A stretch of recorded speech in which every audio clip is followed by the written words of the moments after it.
What's going on, my peoples? It's your boy, Mr. OBF, back one time for your mind. Welcome to the OBF the Network, people. Make sure you guys hit the like button, hit the subscribe button, hit the bell button so you guys get the live streams when we go live, people. And if you can, donate to the channel. Go to OBF the Real Cash App and donate to the channel, people. We highly appreciate anything you guys can donate to the channel. All right, man. Listen, they big mad at Kobe Bryant fans, because a lot of us are like, this shit is Bam 83 performance basically has an asterisk. I just say it has an asterisk. Nobody's saying it's not going to be in the record books.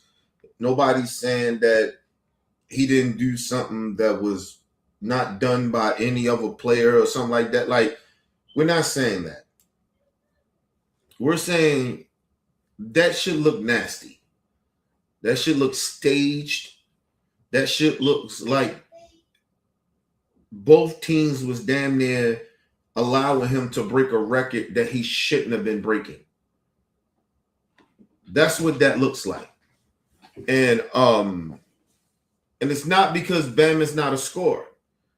It's because the way the game looked. I looked at the game 3 times because I wanted to, like, all right, I don't want to come off and seem like I'm hating on what he did. So I was like, yo, let me just watch this shit.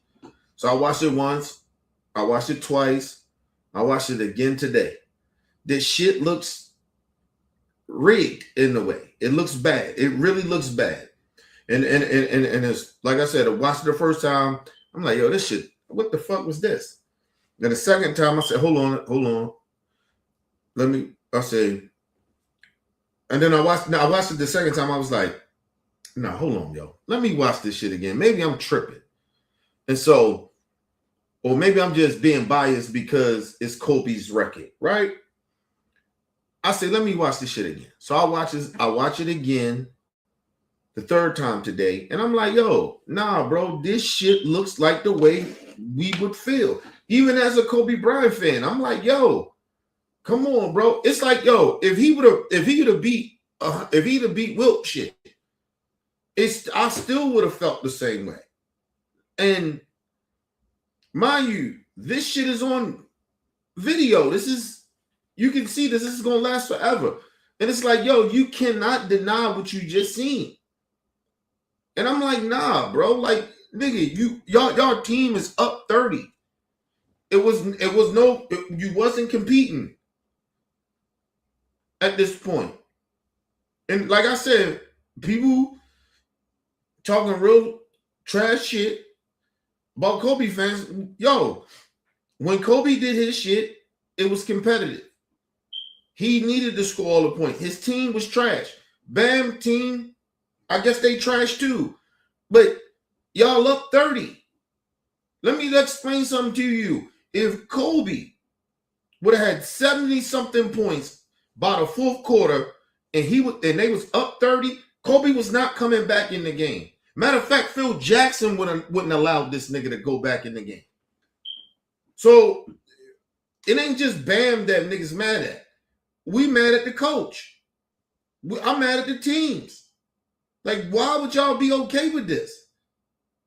I'm mad at the league. And this is why people say that the NBA is trash now.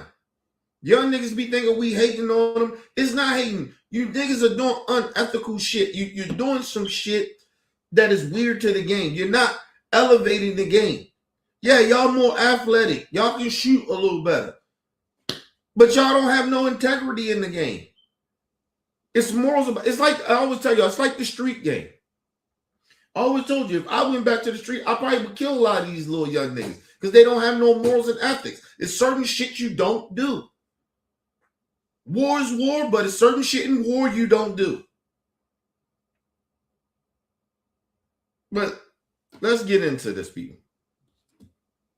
And let me say this to Jeff Teague, because we about to get into him. And I guarantee you nobody know who the fuck Jeff Teague is. You know who Jeff Teague is? He I think he might have got drafted by it could have been Atlanta or Minnesota. But they the only 2 teams I remember him being on. And lucky that I'm a basketball fan that's the only reason I even remember who this nigga is. But let's move on. Listening to Jeff T and the 520 podcast. They have came for Kobe Bryant fan base, Kobe Bryant himself, and it is totally unwarranted. Phony 83-point performance that he put in, Rob G. And let me say this too. They've been hating on Kobe. Jeff T been hating on Kobe. And like I said, a lot of these niggas are fanboys of LeBron. And they grew up on LeBron, but they keep forgetting that Kobe Bryant of LeBron James' first 10 years in the league, you could say.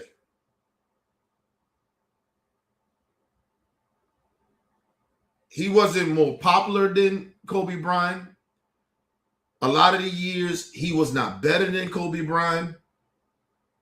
He just got the accolades. The NBA tried to push this narrative to get him and Kobe to go because they wanted a new face. And like I said, it wasn't even just the media that was hating on Kobe. It was the league. And I'm not saying the players. I mean, you had your players too, but it was the league. They did not want Kobe to be the face of the league, even though he was the better player he was the best player in the league for 10 years. He was the best player for 10 years. In the era of Shaq, Tracy McGrady, because they tried to get he coming out talking all this shit, and it started from Tracy. But even in the time, even with Allen Iverson being there, was Kobe. All your favorite basketball players from that 2002, his second championship to almost 2012, Kobe Bryant was the best player in the league. He wasn't the most popular, but he was the best player in the league. And everybody knew it. Shaq knew it. AI knew it. Tracy McGrady knew it. Any of your favorite players, LeBron, D-Wade, Carmelo, Melo knew. All those niggas, D-Rose, all of them knew. Even when D-Rose was that dude, he'd tell you, he was like, yo, from Kobe saying, he acknowledged that, nigga, they idolized Kobe. All of them did. All of them did. Listen, the stories that they talk about Kobe and his work ethic, nigga, this shit is legendary in the league.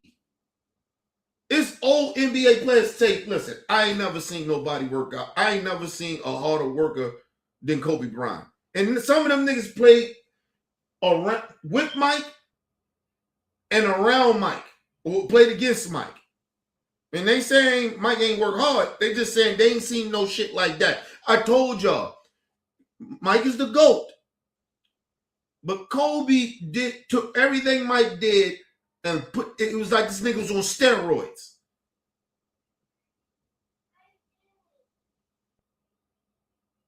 Nobody wanted to be more great than Kobe Bryant for 10 years. Nobody. All these niggas, even LeBron, all these niggas. Listen, LeBron James don't have that type of heart. When Kobe at the All-Star game put that nigga on blast, you see how he cowered. It was a rumor when they was at the Olympic shit. And I guess they was on opposite teams of Kobe and LeBron, he was on another team, and Kobe was on another team. And they beat Kobe and them. And I guess, you never know. Kobe might have not wasn't, I ain't gonna say he wasn't playing hard, but he probably wasn't. He was just probably trying to get some reps in. He probably was just, trying to fill niggas out. You never know what Kobe was thinking. And they said that LeBron James, Kobe Bryant was walking off the court after the scrimmage. And they said that LeBron James said, he ain't all that. Like, I'm better than him. And Kobe ain't say nothing. Kobe just stopped in his tracks. And he looked around. And the one thing you don't do to the Black Mamba is talk trash to him. And they said Kobe turned it back around and say, run that shit again. And LeBron James froze because that's the type of nigga he is. As a basketball player, he ain't got that heart as a basketball player. I'm telling y'all. Love him as a person, but as a basketball, he not like Kobe. He said, what? He said, run that shit again. He said, nah, man, we just played, blah, blah, blah. This is LeBron, blah, blah, blah. He's like, nah, nigga. Run that shit again. Same teams. Run that shit again. And literally, Kobe demolished LeBron. So when you seen LeBron at the All-Star game and Kobe guarded this motherfucker from court to court, he was challenging him to be great, but at the same time, he remembered what that nigga said at the Olympics.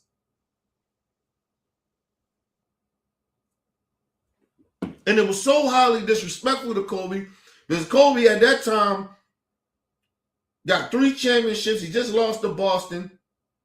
LeBron James ain't won shit. And so for this nigga to be like, I'm better than him. Yeah, okay. But to all the motherfuckers that be they thinking that we as Kobe Bryant fans, nigga, we overdoing it. We're not overdoing it. We're not, a lot of us are not being biased. I'm not biased against Kobe. I would never say Kobe is better than Mike. Would never. And I'm not the biggest Michael Jordan fan. See, that's the thing. I'm not the biggest Michael Jordan fan. But I know what the fuck who Mike was when he played that ball.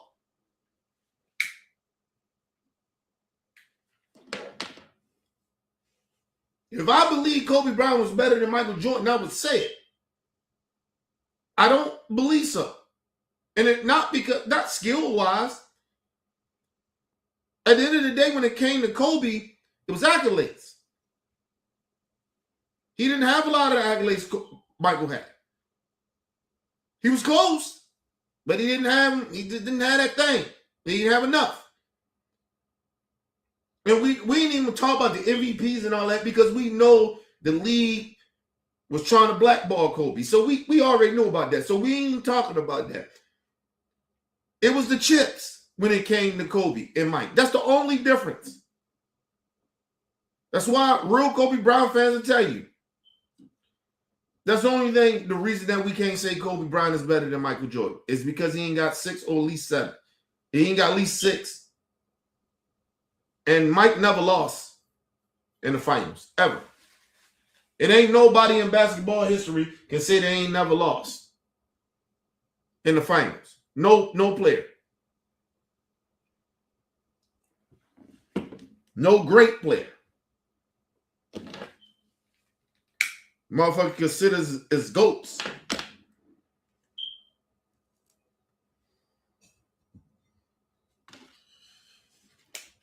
Nobody has did. I think even Kareem has done it. Kareem lost in the finals, but Michael has never lost in the finals.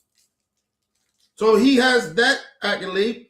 Plus he three-peated 2 times. It ain't an athlete, no GOATs, no greats that ever did that. They never three-peated twice.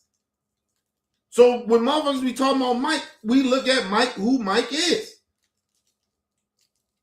And then on top of that, nigga, he changed the game. It's Michael Jordan, nigga. His sneakers changed the game. Niggas keep forgetting who Michael Jordan was when he played basketball. It was nobody bigger. Nobody. It was plenty of niggas had their shoes out, but they wasn't Mike. That was Air Jordan, nigga. And he literally was gliding in the air. The fuck are we talking about here? That's why it's like, it's blasphemy when people trying to put LeBron in the same atmosphere. No, nigga. Listen, you can take LeBron James in his prime, and you can take Jordan in his prime, and he would never be able to fucking listen, I'll keep trying to tell y'all. LeBron in his prime could not fuck with Mike in his prime. He couldn't fuck with Kobe in his prime. And you gotta understand. You know why we a lot of us look at LeBron the way we look at him as a basketball player? Nigga, you finally come to the West, and then you actually had a nerve to come to LA. Like a lot of Kobe Bryant fans is like, nigga, the nerve of this nigga. And then we gave you a pass because of Kobe. The LeBron fans, like, nigga, we gave y'all passes. Then got a nerve to disrespect Jordan too on top of that? Nah, bro. Fuck out of here. I want to make this very, very clear to y'all. LeBron James is very... LeBron James, behind the scenes and shit, the motherfucker is slick. So... he might have the media talk about this, but once LeBron is gone, nobody gonna give a fuck. Nobody's gonna care. LeBron is not gonna have that big of an impact in the game like that no more. And mainly it's because of the times we live in too. Niggas like to move quickly to the next shit, the next popping thing. So LeBron is caught in the catch-22. And that's why behind the scenes, he's pushing so much to make it seem like he's the greatest. Because when it's all over for LeBron, nobody's going to care. He better hope that Bronny can, do something in the league, or his younger son. Because LeBron will be forgotten. He will be forgotten because of the fuck shit that LeBron did to the game. LeBron fucked the game up. Remember I always tell y'all that Lil Wayne fucked the game up as far as hip-hop? I believe the game got fucked up because of LeBron, as far as basketball. That's why the game ain't the same. That's why the NBA ain't the same. That's why the All-Star game ain't the same. That's why the dunk contest, all that shit. He never embraced the shit that actually made the game. He wanted to... Listen, LeBron James is a stat packer. He never embraces the game like he's supposed to. So this is why the game is fucked up. That's why you can get Bam Adebayo doing the fuck shit that he was doing, and these niggas that allowed him to do it, the Wizards and all them, and his coach and all them. It's like, yo, what the fuck? No integrity of the game. But anyway, let's move on. We also gonna listen to Jason Whitlock and Colin Cowherd's podcast to show how it's unwarranted. Now, the reason they are coming after Kobe and his fan base is because, and Kobe's passed away. That's why it makes no sense. Why though? Because they're weird, bro. Like Kobe fans fucking. But it is because Bam scored 83 points, and they went out their way to talk about the Kobe Bryant fan base and how the Kobe fans are so mad. But they got it so wrong. It's Kobe. Listen, we're not, listen, and I'm a Kobe fan. I guess you can call me a part of the Kobe fan. I'm not mad. Because, like I said, I said this about LeBron fans. I don't care what you niggas think. At the end of the day, we know who Kobe Bryant was. And at the end of the day, we watch Kobe and we watch LeBron. We can run a tape. A stat packer is a stat packer. LeBron James to me is a stat packer. Russell Westbrook, stat packer. James Harden, a stat packer. Niggas with limited skills that just have talent. Right? If you look at James Harden, he has a talent of being crafty. Right? No athleticism. He's not that fast, but he's crafty. And he just led with that. That's why he had that little spurt that he had. And that's it. Nobody talks about James Harden. Nobody talks about him. And like Kobe said, he will never win. So nobody cares about James Harden. And listen, it's a very big debate of how great James Harden is. And as a Hall of Famer. I don't believe James Harden is a Hall of Famer. It's easy to put up stats, bro. Michael did that shit and was still great. Niggas seen it. We knew like, oh. Even when you seen Michael, you knew his talent, his athleticism was beyond. But he had skills to pay the bills. And he had the mentality to win. So all he cared about was winning. These niggas, it's the mentality of these niggas.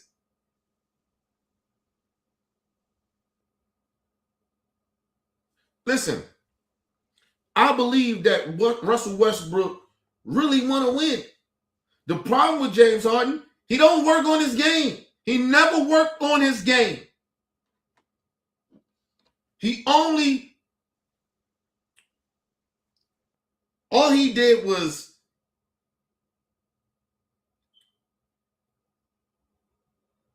rely on his own talent, his athleticism. That's it. He didn't work on those skills. You look at James Harden game. What he got better at? Nothing. He still plays the same as he played before.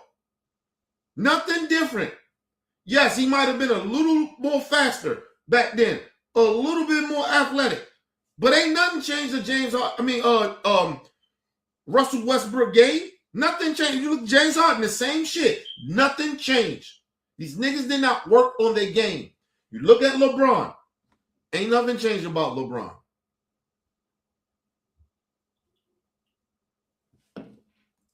People act like LeBron shoot all these threes and all that. He doesn't.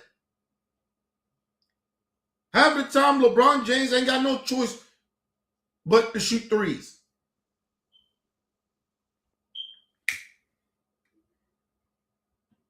I believe LeBron James is a lucky three-point shooter. He don't work on threes. The biggest LeBron is at his age, the way he should be in the post.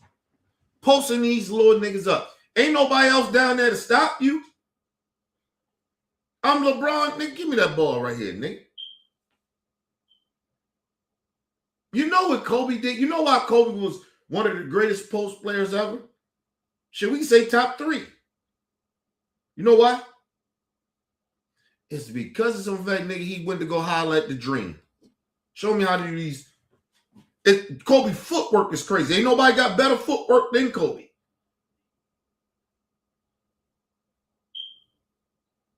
His spin around, all that shit. Because he respected the greats. These young niggas don't respect the elders. And that's why you see it in their game. That's why these niggas don't last long in the NBA.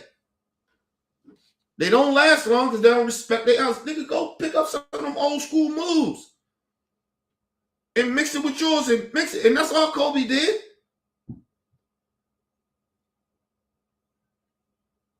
These niggas are stat packers.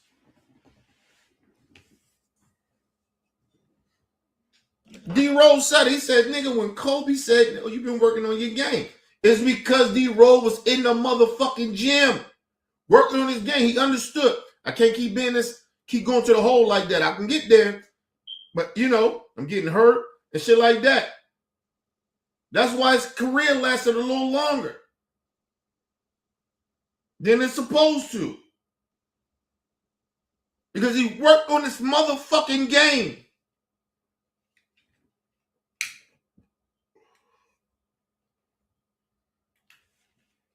You know who else is lasting long in the league? It's two niggas that I see lasting longer in their game. And hopefully they come back and start being different.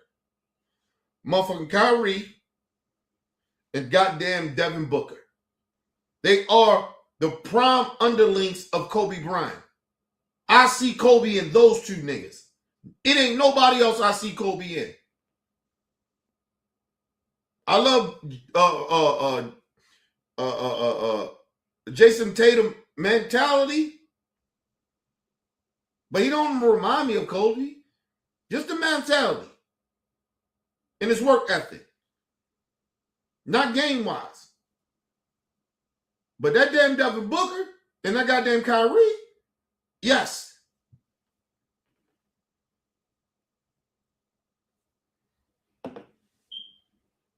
And I'm gonna tell y'all something.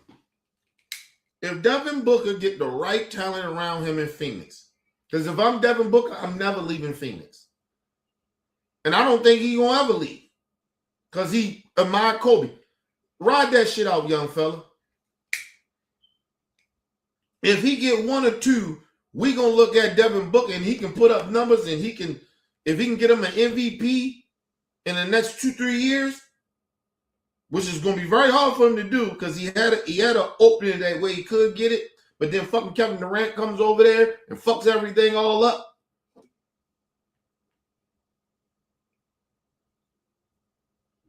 Listen, man. Devin Booker right now is in his prime.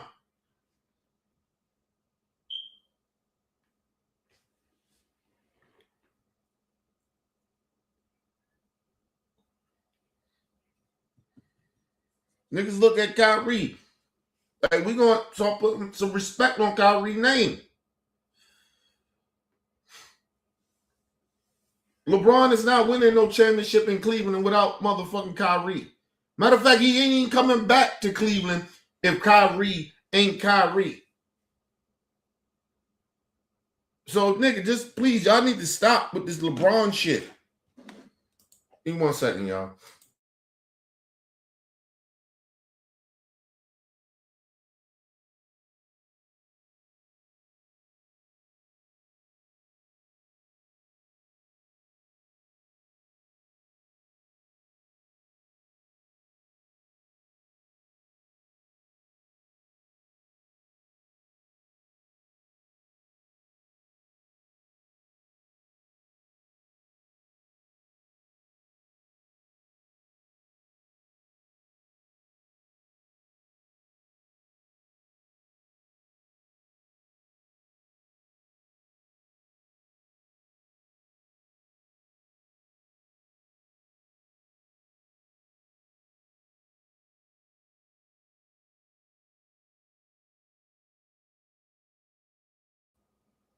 I'm bad, people. Listen, and I want to make this quick point real quick before we jump back in. I want y'all to understand something too. Is that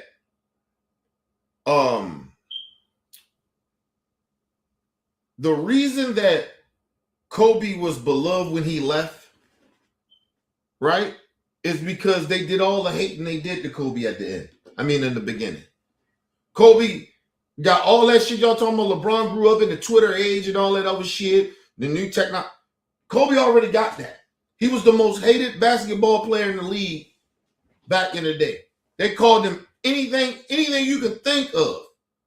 They called him and said he was selfish, all this other shit. He already got all that already. He already been through all that shit. And then when he caught the Colorado charge, oh shit, woo. Now they got even more reason to hate this nigga.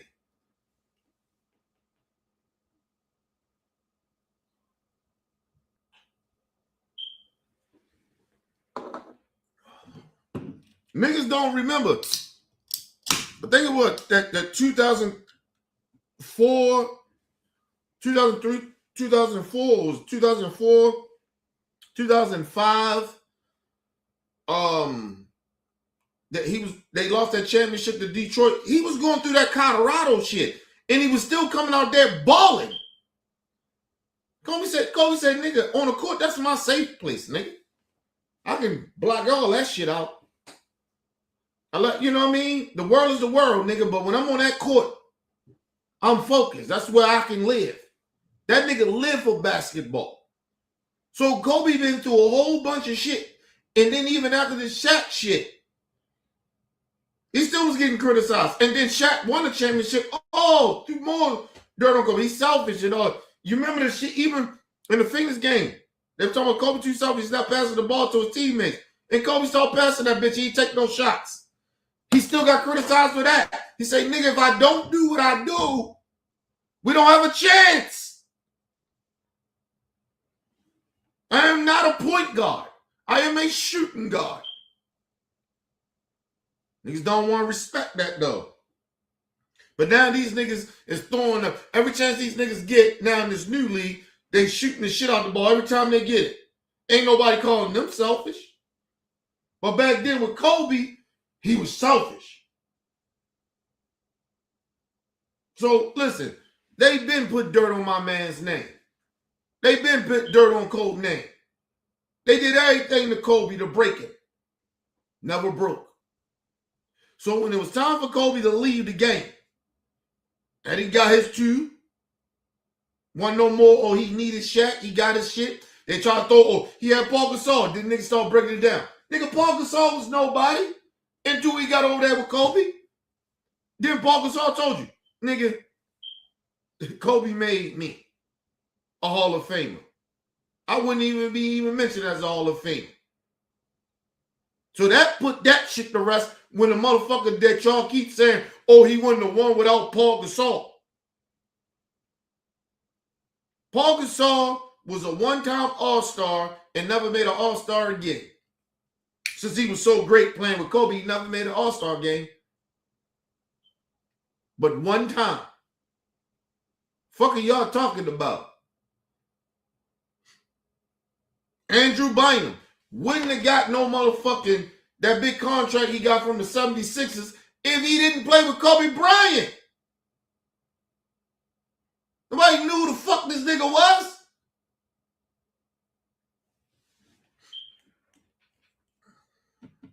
Y'all need to stop, man. This level of hating on Kobe is crazy. So when it was time for Kobe to retire, that's why he got the love. He got the grace. The organization gave him the grace. The league gave him grace. Dwayne Wade tells you, nigga, when we went to the Olympics in 2008, he said, nigga, we thought we were stars. We thought we were. Nigga, until we got over that bitch with Kobe being Bryant, the Black Mamba. He was the Mamba then. Nigga. Dwayne Wade said, nigga was saying, hey, can you take a picture of me and Kobe? It's Dwayne Wade. And it was like that with LeBron. Same shit. Melo said the same nigga. Kobe was that nigga over there. And this is overseas. It's not in America. Nigga, Kobe was big. He was huge, bro. So when niggas talking about LeBron James, he was this and he was that, nigga. If you ain't international like that, you ain't on the same level as Kobe Bryant internationally like that. Fuck you talking. And Kobe was coming off a loss of the finals. So you get what I mean? So that's why Kobe was beloved at the end. That's why he's beloved now. Because we get to sit back and look at his career, and then he passed away, and the way he passed away, he was doing some shit good. He wasn't like, you get what I mean? Everybody had this, listen, nigga, you can say whatever. Your past is your past. It's how, at the end, how you will be remembered. And Kobe said, nigga, I was the way I was. I had to be that. I had to be that. Because if I gave a fuck what motherfuckers thought about me, I wouldn't have been, nobody would even consider me being great. Because I keep focusing on what people think. So I got to do all this. Nah. And even know Kobe was trying to prove people wrong, but he didn't let that shit affect him.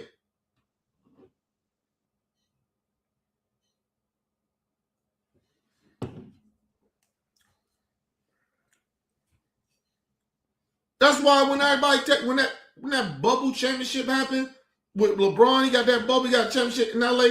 Nobody gives a fuck about that shit. Nobody cares in LA. If real Kobe LA fan, we don't care about that shit. There's an asterisk on it. It's already an asterisk on his name for even coming to LA. Nigga, we don't like LeBron as a basketball player. We don't like him. Sorry to tell you. As a person, love LeBron. As a basketball player, fuck out of here, bro. Sorry to tell you niggas that.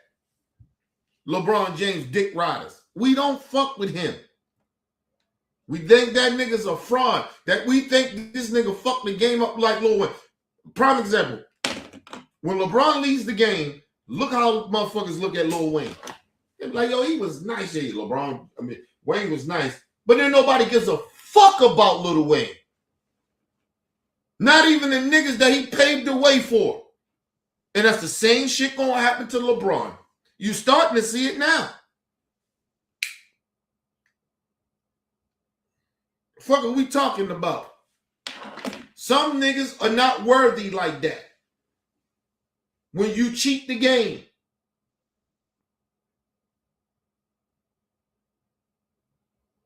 When you cheat the game, nobody gonna respect it. Sorry.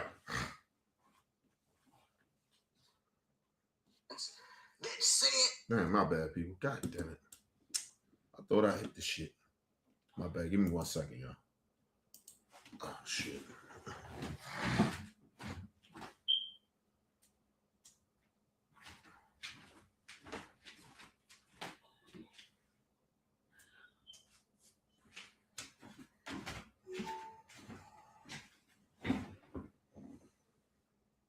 The game was unethical, and then these fans that said the game is unethical. And the reason they were saying that 83 points was unethical is because it was unethical. We gonna play Jason Whitlock, a guy that is not a Kobe fan. He's turned Michael's good things into a bad thing. Michael was a volume scorer and a volume shooter, but Michael had some self-awareness. Kobe's taken it to the...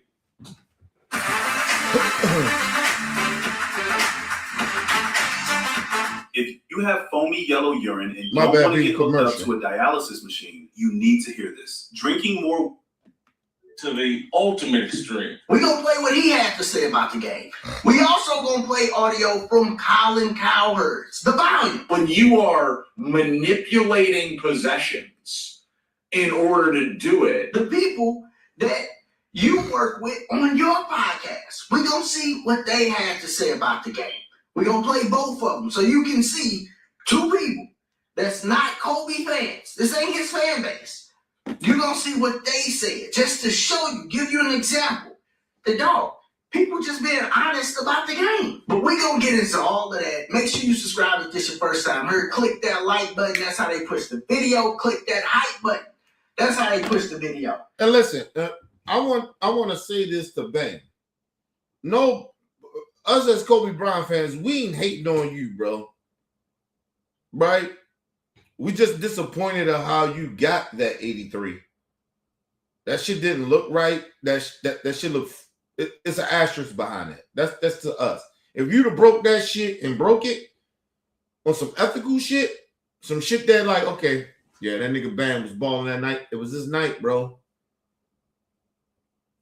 It was competitive. He had to do it. Like nobody would like Kobe Bryant fan. We'd be hurt. We'll feel a certain type of way, but nigga, we gonna get props. We ain't going. And it might be a little small portion of Kobe Bryant fans that's a little extreme that probably would just be hating because they just delusional as Kobe Bryant fans. But it wouldn't be like real Kobe Bryant fans like me that have been hating on Bam. I ain't hating on Bam now. Is that it? Nigga, that shit don't look right, bro. And for you not to see that, I don't give a fuck he's a Kobe Bryant fan. I don't care. That shit don't look right.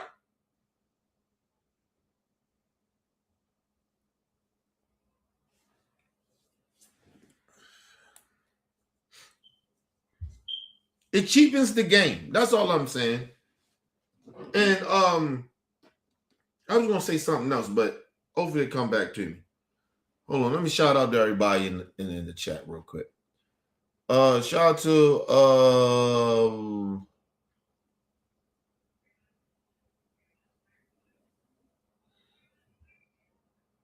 shout out to my brother Bell in the building. Shout out to my man Talking in the building. What up, Talk?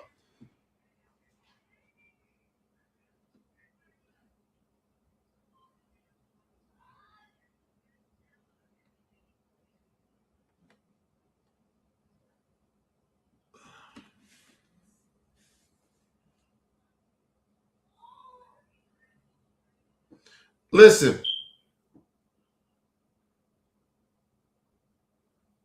nobody's listen. Shout out to my brother Talking. It ain't that I'm mad. It's no reason to be mad about it. Nobody's saying that Bam is better than Kobe Bryant. We all know better than that. That's not what this is about. At the end of the day, it's some type of integrity that you have. They up 30, bro. There's no reason for you to be trying to break that record. There's no reason for you to be trying to do it.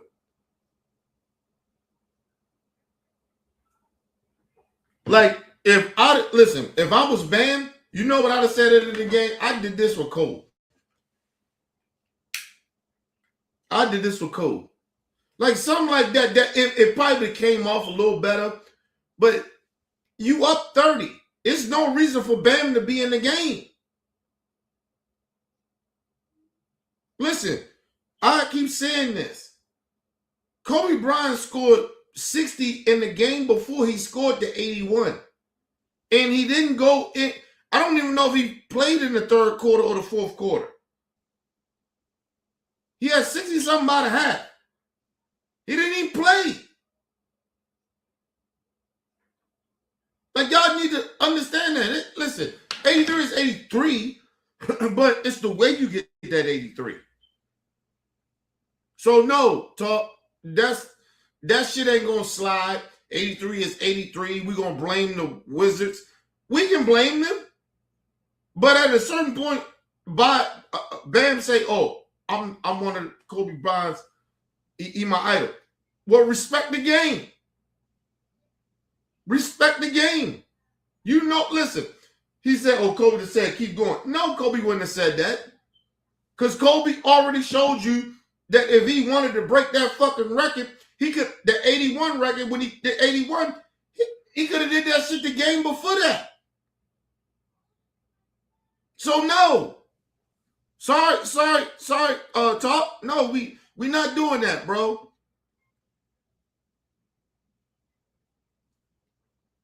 Listen.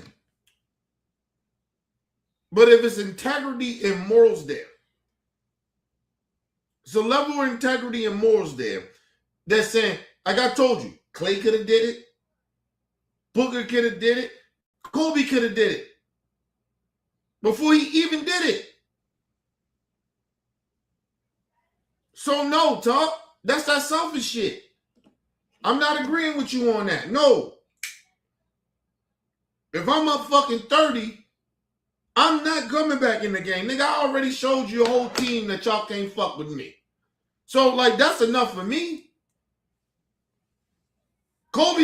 In one half, Kobe scored more than the whole Dallas Mavericks team by himself. I ain't got to come back in the game. Nigga, y'all already know what's good. Like, it's certain shit, bro. You don't try to do certain shit. It's integrity, bro. It's certain shit of level of respect. That's why the game is fucked up now. Because of shit, how you thinking, talk. If I got a chance to break the record, it's how you break that record, though. You keep ignoring that part. It's how you do it. You think Kobe was out to set for him to get 81 points? No. Because he could, if that was the case, he'd have did it the night before when he was blowing niggas out. He blew a team out. The fuck are you talking about, Top? When Kobe scored that 81, nigga, they needed that 81. Listen, it is shit on YouTube that they doing a video, they talking to Kobe about when that shit happened and what happened and why he did it. He said, I wasn't looking forward to that shit. He was like, I was actually tired. Because I told you, he put up 60-something and a half.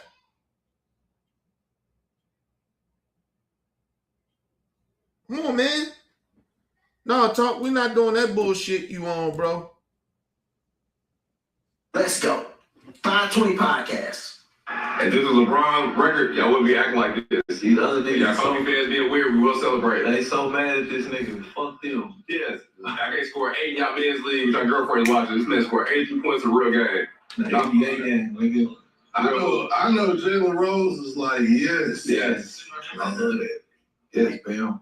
Hey, I was laughing. People were so upset about him breaking this Kobe record. Listen, let me just say this too.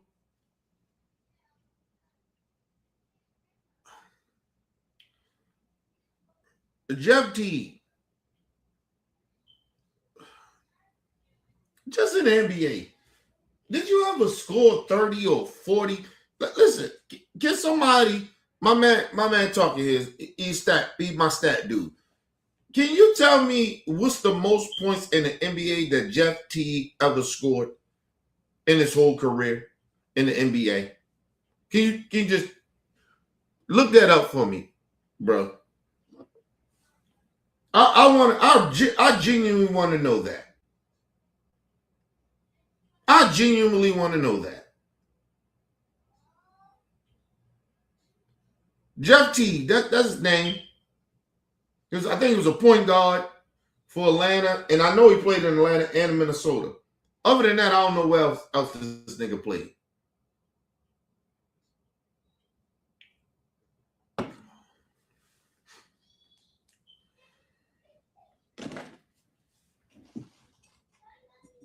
Because, see, sometimes when some of these niggas be talking and they hating on the fans and shit like that, nigga, Jeff T, you only really notice off of your podcast. You ain't no different than the fans because your NBA career wasn't shit. You ain't even have an impact. It's not like Gilbert Arenas. Oh, and he played for the Bucks. He won a ring. Was he a factor? Was he a factor? Or was he? Because I remember even in Atlanta, he was on the bench. Did he ever start? I don't give a fuck he won a ring. And with Bucks, I know you ain't trying to say it like that, but I don't care if he won a ring. Nigga, Giannis won that. That's Giannis. You was just on that team. You know the bad part about it, though? He won a ring, right, Talk? The bad part about it, right, is I don't even remember the nigga on that team, on the Bucks team. That's the crazy part about it. So he was coming off the bench. He wasn't a six man or no shit like that. He was just a bench. He was a role player. He was a bench player. His whole career, he was a bench player. He might have started a couple of games. I ain't gonna say that. Because I think he did start in Atlanta a couple of times, but trash.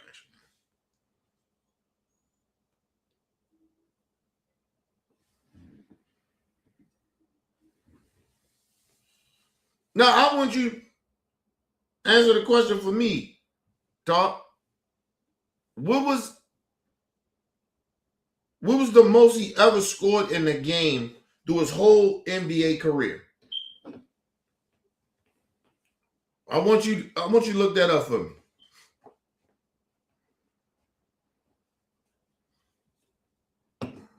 But my point is, people, is that these dudes. No, Jeff Teague, not Bam. Jeff Teague.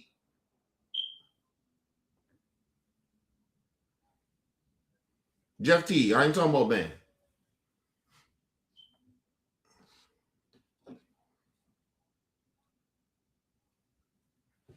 No, Jeff Teague. I want you to figure out.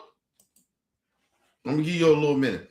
I want you to figure out and tell me what's the most points he ever scored in an NBA game.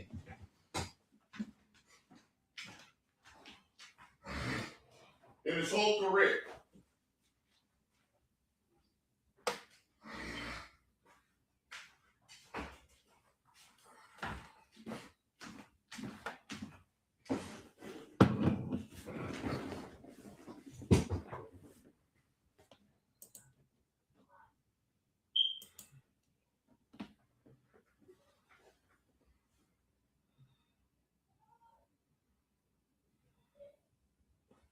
$34 points. That's the most he ever scored was 34 points.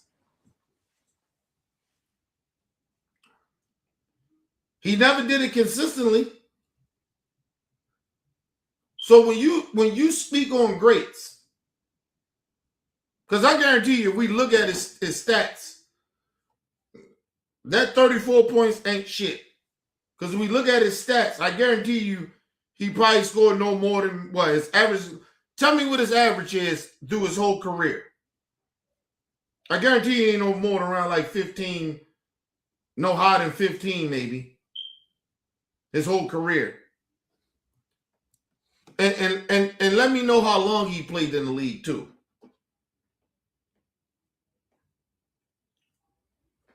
Let's see, my point is, he ain't never been consistent of scoring 20 points, 30 points a game consistently. He's never been the number one option. Or the number two. Or the number three. Or the number four. Or five. He was a role player. He was a bench player. Here and there, he got to start because somebody was out, or they just said, hey, let's give him a chance to put him in the lineup. And they took his ass out and put his ass back on the bench. I guarantee you that. Because I don't remember the nigga. I don't remember the nigga. He's not memorable like that. So my point is, people, excuse me, you're talking about a dude that couldn't smell Kobe Bryant odor. Fuck touching his shoes, even getting close to him. He couldn't even smell Kobe. But I remember the nigga said, one time he said, I ain't never really liked Kobe Bryant's game. It looked ugly. But Kobe put buckets up. You try to do all that smooth shit, it looks smooth. And your career was trash. Jeff Teague, your career was trash. You are an irrelevant player. Listen, at this point, nigga,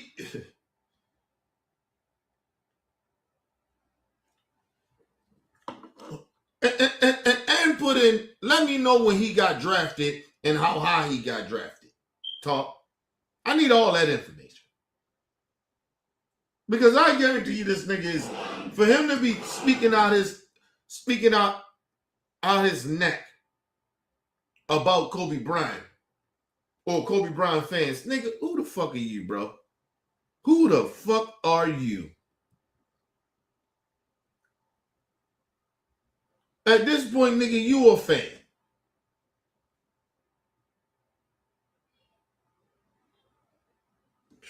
Let's move on. Because they're weird, bro. They Kobe They're fans. fucking weird. That's why. I don't care. He scored 83 points in a game. Why are y'all not happy about that? It was unethical. It was fouling. Shut the fuck up. Y'all ruin everything, man. I don't give a fuck. You gotta love The him. motherfucking goofy nigga, and he talk like he's slow. Or he got something in his throat. Listen, let me just say this. Something about we ruining the game. No, we're not ruining the game. The problem is you young goofy niggas, some of you young goofy niggas want to fuck you fucking the game up because there's no integrity there. There's no integrity there. I ain't saying everything gotta be old school. I love how these niggas shoot that ball. Don't get me wrong. Nigga, I'm Steph Curry with the shot, boy. That's my favorite player in the league. Since Gold left. Steph Curry's my favorite player in the league. I love Steph. So nigga, I'm not hating. But you niggas ain't skilled as motherfucking Steph Curry.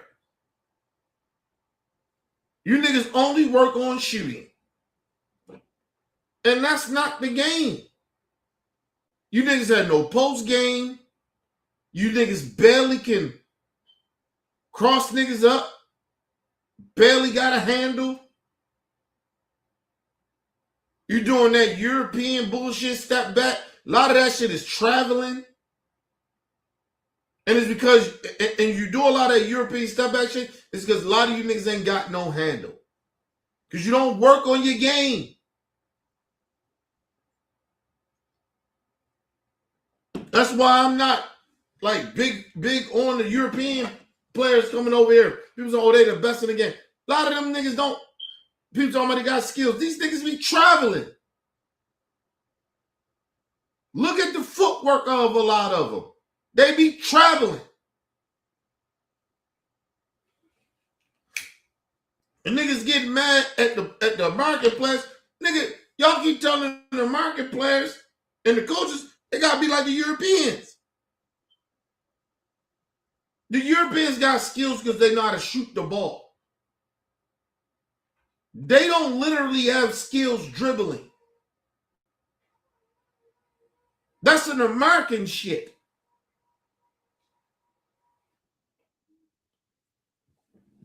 That's why you got all these niggas out here traveling and shit. Look at Giannis traveling.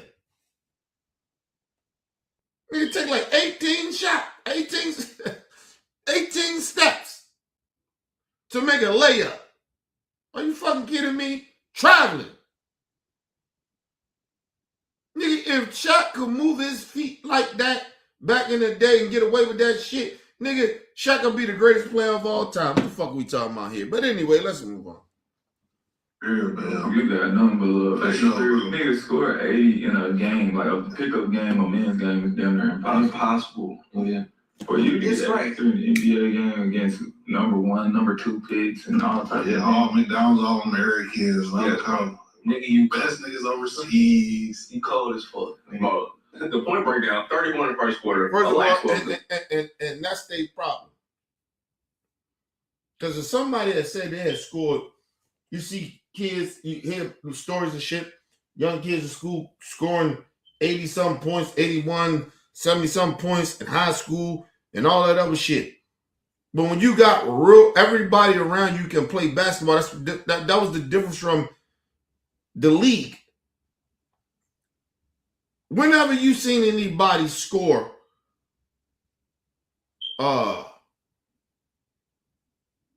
even 70 points. Shit, it's hard for motherfuckers to get 40, 50 points. In college, they're watering down the NBA, bro. Nigga, you had to be on that level of greatness to be be averaging 30 points a game.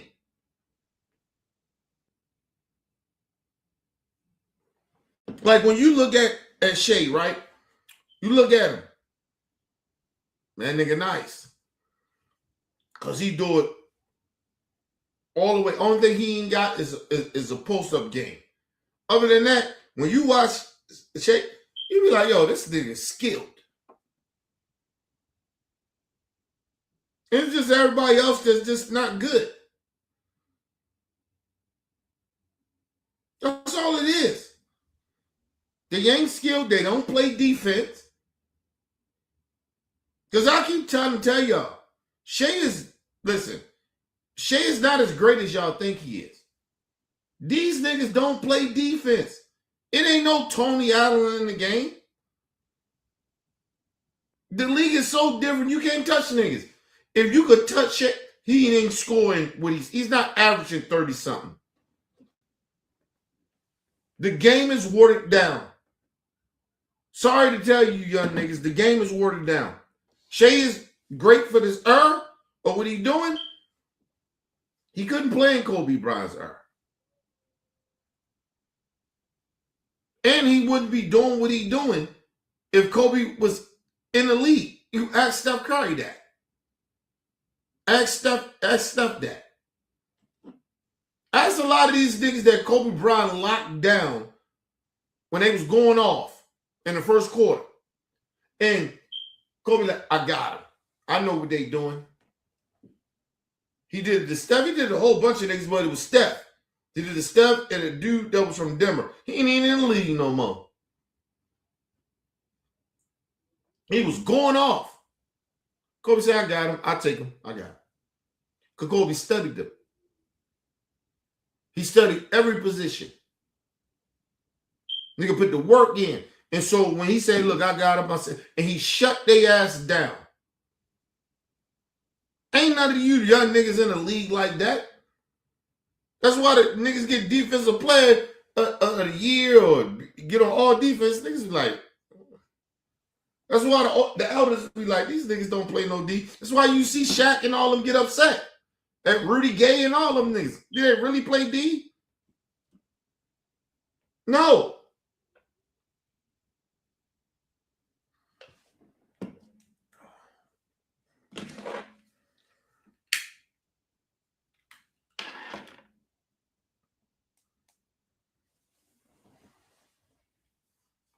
Because if I'm a nigga that can shoot, right? I ain't going to the hole. For what? You ain't see Steve Kerr go in that hole like that because he can shoot that ball. But you talking about everybody can shoot? Nah. And it might be a knock on the league at that time. But still, bro, it's still a lot of those dudes have skills. They can play in this day and age game. You put a lot of them old niggas and put them in a day and age in this game, they would dominate. Just playing in the post. And because niggas keep forgetting, acting like these niggas ain't had handles. They didn't have skills. A lot of the old niggas back in the day had skills. These niggas don't have skills. That's why they don't know how to post. They don't know when they get in a slump, when they start shooting badly. They don't switch it up. They just keep shooting bullshit. That's why you see a lot of the blowouts. Because these niggas keep shooting, keep shooting, keep shooting, keep shooting. They don't switch it up. And I said this shit. I say when Steph Curry start going to the hole, this nigga is gonna be one of the greatest shooters of all time. He's gonna be on that level. What Steph start doing? If I'm not shooting good, oh nigga, I can dribble. Niggas underrate Steph handles his bag. And he get to the hole. That's why, listen, Steph might play till he's 40. Just like LeBron. Because no one he can shoot. And he don't need the ball in his hand. Nigga come off screen, so he good. He can, as long as he can still shoot that ball, he good. But what made Steph last long in the league is that nigga, number one, he got hurt young in his career. Number two, he figured out, nigga, I can just go into the couple on niggas. And I said that. I say, once this nigga find out, yo, go to the cup more. Yo, because you going to have slumps shooting. That's anybody. I don't give a fuck how great of a shooter you are. Excuse me. And I believe Steph Curry is the greatest shooter I've ever seen in my life. He's the greatest shooter I've ever seen. But the greatest shooter can get in a slump. And that nigga found out, nigga, I can go to this rack, nigga. And once he did that, that's why Steph is lasting longer. That's why Steph, and I don't even know what Steph's stats is, but I guarantee you it's 20-something. I guarantee he's averaging 25 a game. Still. And he's OG in the game at this point. Come on, man. Second, he was taking it easy. 19 and third, 21 and fourth. He was stat pad, neck was up. That should take him out the game. You are a fucking hater. Let him cook. Eric Spoelstra is a real one. If he I wish he would was have took him out, 100. I do too. If he would have took him out, he was hating. I wish he would have scored 100. They always take him out. That'd have been spoke. And you're supposed to. That's the level of respect of the game. He could be cooking. Fucking. Let me just tell y'all something. Klay Thompson should have got that record before Bam. Steph should have got that record before Bam.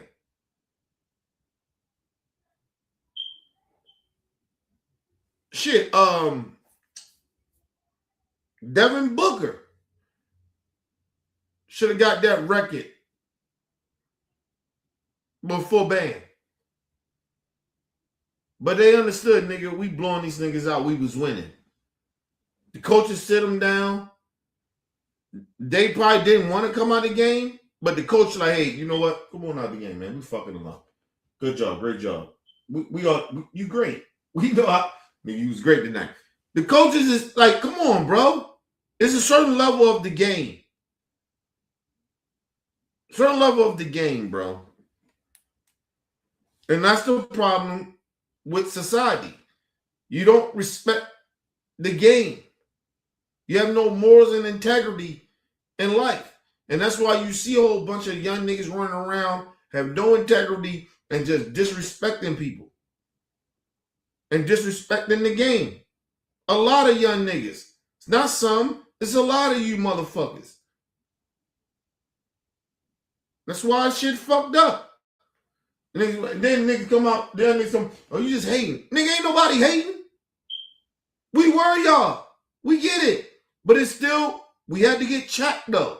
We got checked. And when we got checked, we got checked. See, the OGs like me ain't the same as my OGs. We let y'all get away with dumb shit. And we shouldn't. Like I said, me, myself, I don't play around with young niggas like that. Respect your elders, respect the history, respect the fucking grind that motherfuckers put in before you. And if you don't respect that, get the fuck away from me. That's how I be feeling about young niggas. There's no disrespect, nigga. I got respect. Let me see what you're doing. Show me that you care. This shit ain't always about you. It's about the next generation coming after you. See, that's what a real OG had explained to these young niggas. But then you got some of these old niggas, supposed to be OGs, they bitch ass niggas themselves. But anyway, let's move on. We wouldn't even been tripping if he took about what they was supposed to say. It's all real one. Let him out for sure. That was dope though. It says salute to Bam, but context low-key matters. Kobe 81 66 shots, Bam 83 or 86 shots, Bam for had that much, so respect. I don't give a fuck if he scored 83 points, bro. Kobe Bryant is the main person that told y'all I don't care about efficiency. I heard the Russell Westbrook conversation. Put them all in the hall, bro. Fuck that. Real shit, bro. Stop saying that shit. Bro. We don't care, bro. We don't give a shit. And that's why Russell Westbrook is not acknowledged the way he's supposed to. Because if you look at Russell Westbrook, all I see with Russell Westbrook, and listen, the reason he's probably even respected, even from me, I believe he play hard. I believe Russell Westbrook plays hard. He reminds you of an AI. Right? You always did you ever know what the knock was always on AI? Right? Nobody said, oh, AI ain't play to win, or when he came on the court, he didn't work hard, or he wasn't on his game. You know what it was? And listen, that's why when you hear AI say, listen, that nigga Kobe was different. You know why? Because AI didn't care about the game as much as Kobe Bryant did. And that goes to Russell Westbrook. Do these niggas really care about the game? You gotta love the game, man. You gotta love the game. And just loving the game, say, oh, I love basketball, I love playing basketball. You gotta put the work in. You gotta put the work in. And I love AI. I don't never think that AI fully cheated us when he got in that game. But AI could have been way better if he worked harder when we didn't see it or notice it. And that was the difference between him and Kobe. That was the difference between him and T-Mac, Vince Carter, and the rest of them niggas. Because they all came up in the same time as Kobe. They didn't work harder than Kobe. People keep trying to bring up Shaq. Nigga, he worked harder than Shaq. And he was younger than Shaq. Shaq would never lie to you about that and say, oh, he didn't work hard. Or I worked at the same level as Kobe. He never did. Shaq admitted and said, oh, I knew a nigga that was going to work hard, so I had to work hard, so I just come back into the season. And that's what he said. So stop putting these niggas on the same level as Kobe because they had talent. And they did some great things. But they're not Kobe. That's what you motherfuckers keep forgetting. Kobe was dedicated to this game. He was dedicated to basketball. He wanted to be the great. Not one of the greats. He wanted to be the great. He wanted to be better than the great. That people consider the great, he considered the great.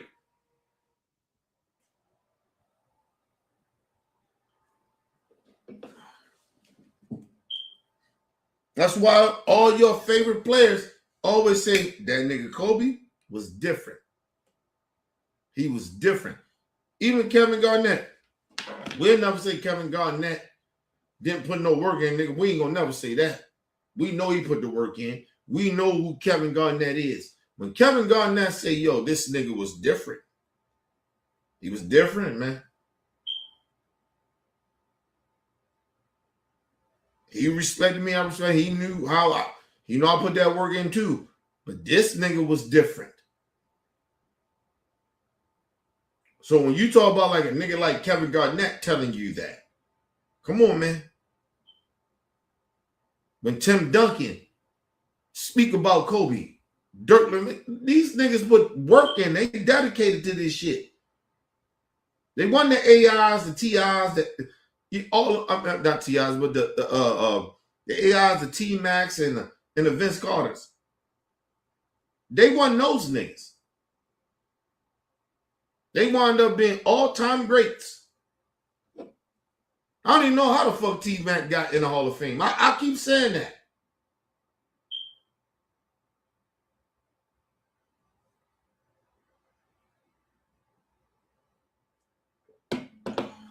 Just saying.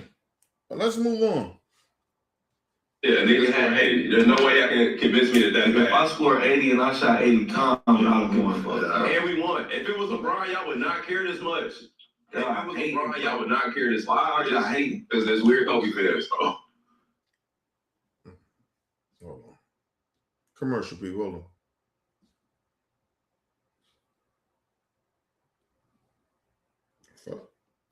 Fuck out of here.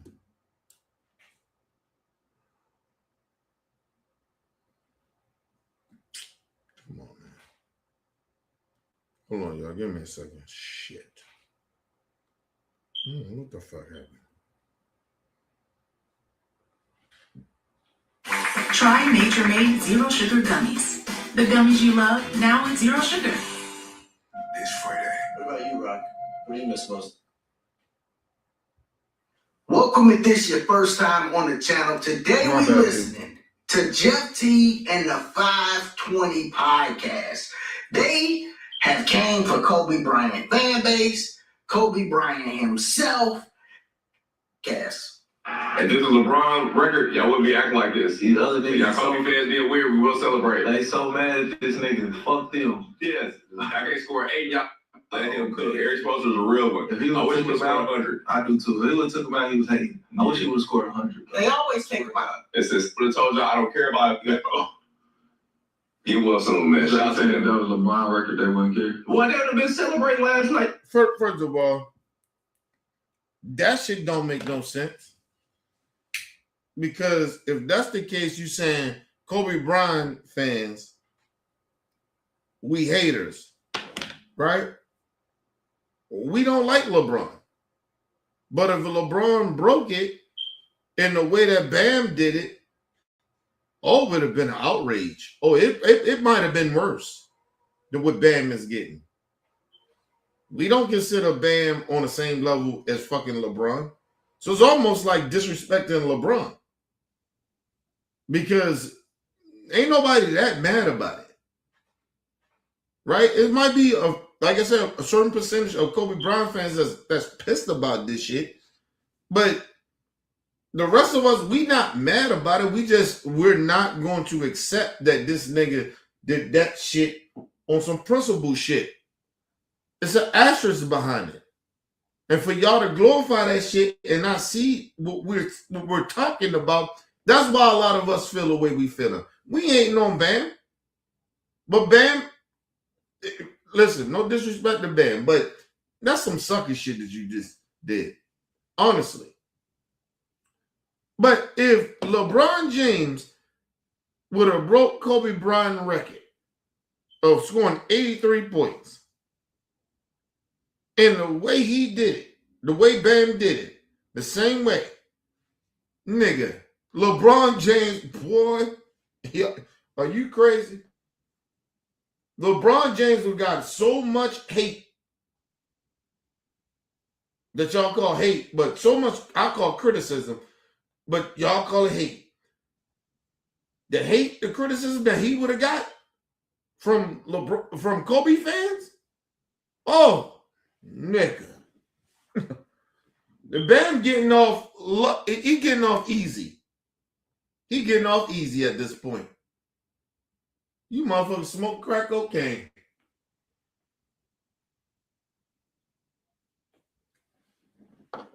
Now, mind you, just him even bringing up LeBron. Why are you bringing up LeBron? Because first of all, like I said, I just broke it down to let you know that what he just said is fugazi shit. Because if it was LeBron that did what we were saying that Bam just did, LeBron would have been so much hate there. I believe niggas be hate. They be like, I hate this nigga LeBron. Like fans that probably say I don't hate people, but they probably would hate LeBron. Like this nigga sucking that. Get him the fuck up. The backlash LeBron would have got.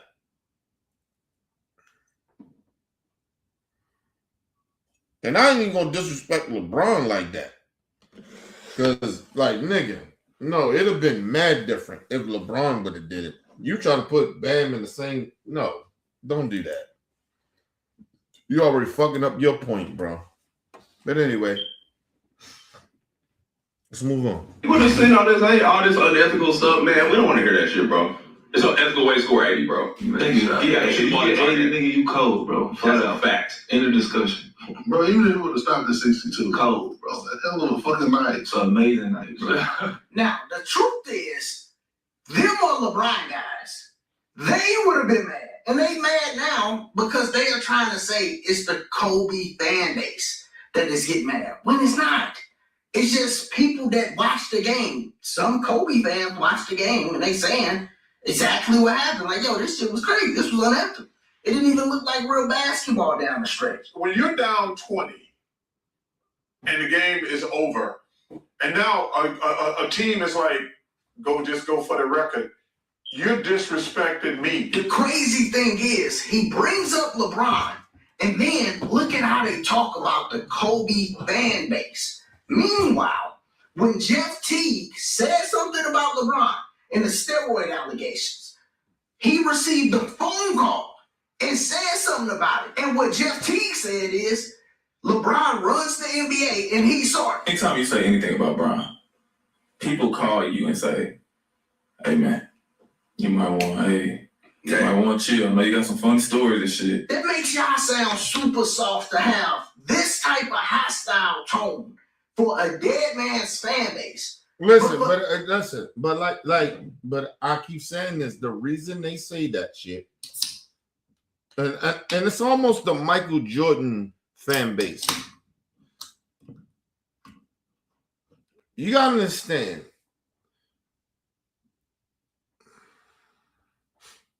It's not like the LeBron fan base. Listen, LeBron has people in the media.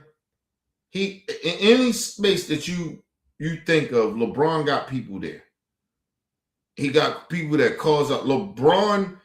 Listen, this is the thing I tried to tell y'all about Stephen A. Is that Stephen A. talking all that gangster shit, and I told y'all when he did that one interview, and I showed y'all, we talked about him talking about LeBron, how he's calming his tone down on how he's talking about LeBron. Because he's getting the memo of you don't really understand how much power LeBron got. Like, LeBron got mad power behind the scenes than y'all would ever think. Right? When LeBron leaves the game, he's leaving the game a billionaire without. You put all his endorsements, all the shit that he made money outside of the game, all his contracts that he has been having in the NBA, just off the NBA, he's a billionaire. He's a fucking billionaire.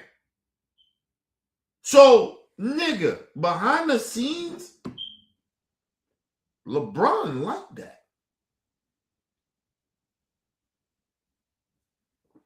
To all these niggas that's in the podcast space, these black niggas, you know, they got their shit, even the Stephen A's. These niggas are sucker niggas. They scared of LeBron. Because they know when this nigga leave the space of basketball, he's still going to be powerful behind the scenes. That's what Michelle Beale was trying to tell motherfuckers. When she said he got me fired. She's not lying about that. LeBron worked years to get that woman fired. A white woman. Fuck are you talking about? So when you hear these sucker ass niggas talk that shit, see, when Kobe left the game, Kobe wanted to just be liked because his reputation was he a bad person, he's this and that. But his mentality was when he was playing ball, he didn't like nobody. He cut people off. He cut his own family off. Mom and dad, everybody. I think they would work that shit out later. You feel me? There's a lot of fuck shit going on. But Kobe took all that shit out. But when you came to find out, Kobe was one of them motherfucking nigga. As hard as niggas be, let me tell you something. As hard as I be, my wife called me a punk ass daddy. It kind of your kid, man, you soften. You get soft. Especially when Kobe came out that mentality, Even probably behind the scenes, yo, with his kids, yo, he was probably soft as fuck. Right? This niggas tell you, Lamar Odom called him, people called him. Lamar Odom got in some drug shit, some gambling shit. Kobe's like, he got out on him, but he was like, nigga, how much you need? Like, Kobe wasn't this nigga that y'all thought he was. He just had to be that, though. He had to play the game he loved, yo. He had to be that dude. That's what made him great. He wasn't an evil dude. He just was a little psycho, bro. He was a little, not a psycho in the bad way. He was just, it's a word I'm looking for. And it's not psycho. He was mad competitive, but he was trying to be, he was obsessed with basketball. And sometimes when you're obsessed with something, you could be, people could look at you a little crazy, and they'd be like, this nigga crazy, this nigga a little off. Right? So it's almost like my niggas and shit, right? Niggas be like, yo, when they see me now and they see I talk shit, they watch my shit. They're like, nigga, he wasn't like that back in the day. Like, I wasn't like this. But I'm obsessed with what I do. Mainly being on morals and being on code. But you go back and look at when I was hanging with these niggas, I was kind of the same. I just broke some of my moral codes because I was loyal to niggas. Always been loyal. Not been a fake motherfucker like that. Always been loyal. And sometimes when you obsessed with being even loyal, it could fuck your situation up. I've been there. Recently happened to me. Like, I get it. When you obsessed with something, that's what it is. He was obsessed. I get it. Motherfuckers can't understand it. And sometimes when you just let shit go, then motherfuckers really see who you are overall. Because you gotta be obsessed with some shit if you obsessed with it. Right? Like, I can't let certain people in my space. I'm obsessed with that. If you that fuck type motherfucker like that, I don't want to fuck with you, man. And the problem is when people understand that you would never be anything different than that. Because the sooner or later they start fucking with you, I'm gonna tell you some real shit. This is what I found out, right? The nigga True, right? I put him out on blast like that. Always was loyal to the nigga. Always. Right? If I fuck with you, I fuck with you. Right? Nigga was doing some shit that shouldn't have been happening. Morally, I wouldn't have been doing or would accept, but he was my nigga. Roll with the nigga. But the chance the nigga got to separate himself from me, for whatever reason, right? I ain't gonna get too deep into that because see how loyal I'm still in? See how, like, I don't want to put the nigga out there like that? But soon that nigga got opportunity to stop fucking with me because, or whatever his reason was. Mind you, I was sacrificing certain shit that I wouldn't let niggas get away with. But I did that for him. Soon they got an opportunity to stop fucking with me or whatever because he knew morally I wasn't going to change who I was.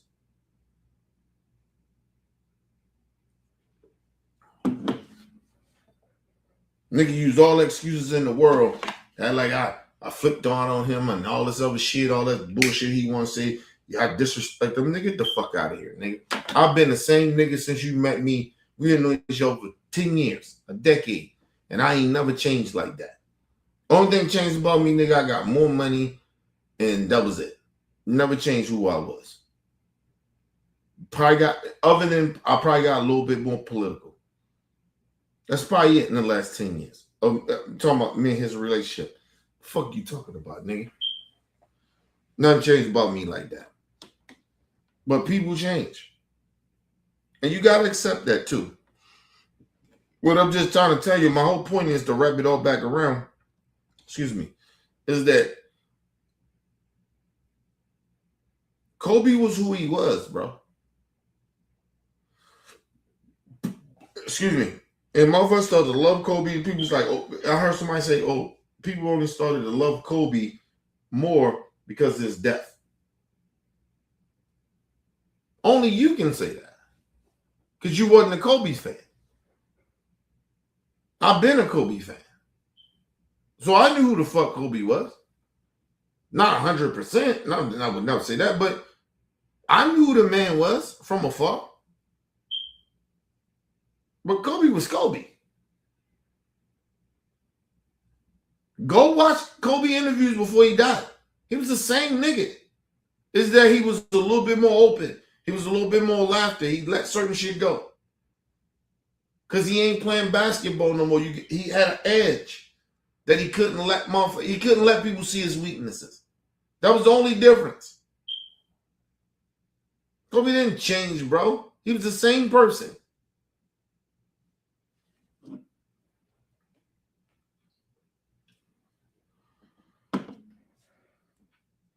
I'm trying to tell y'all, man, don't let these niggas be doing that fake shit that they do, acting like everybody, Kobe, we only love Kobe because he died. He's big like that because he died.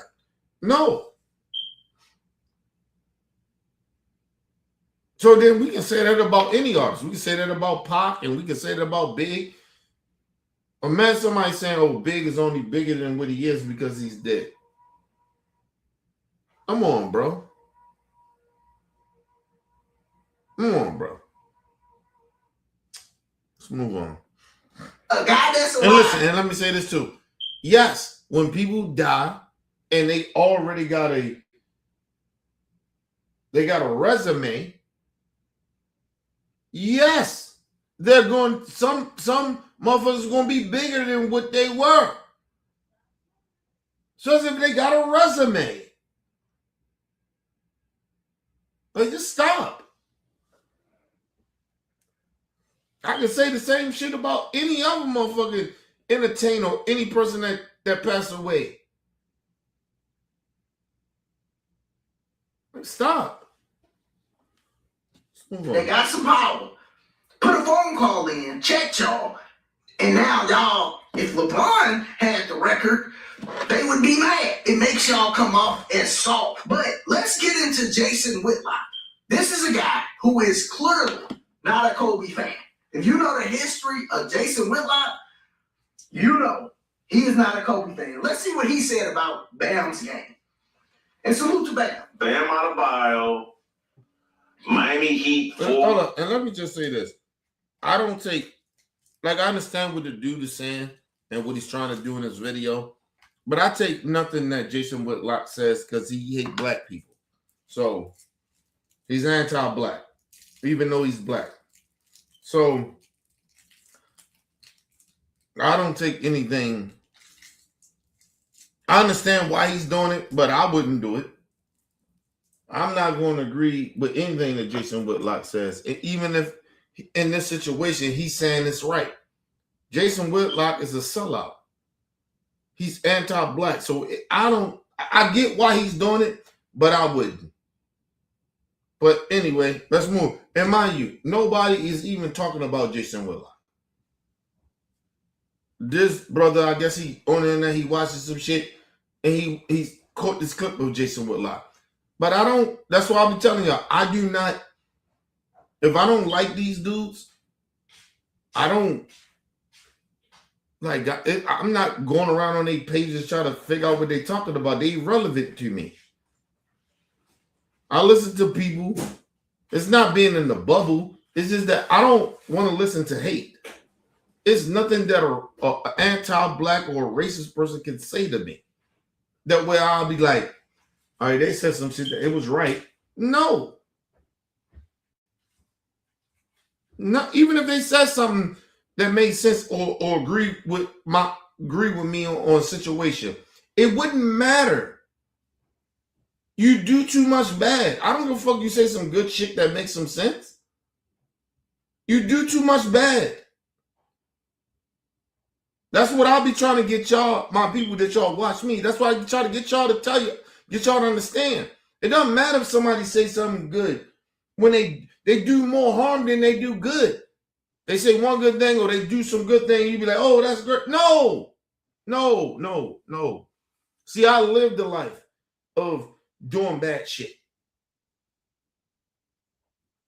And still to this day, even though I do more good shit than bad, a lot of family members and friends of mine, or motherfuckers I grew up with, whatever, they can't accept that. They only see me that way. So that's what I'm trying to get y'all to understand.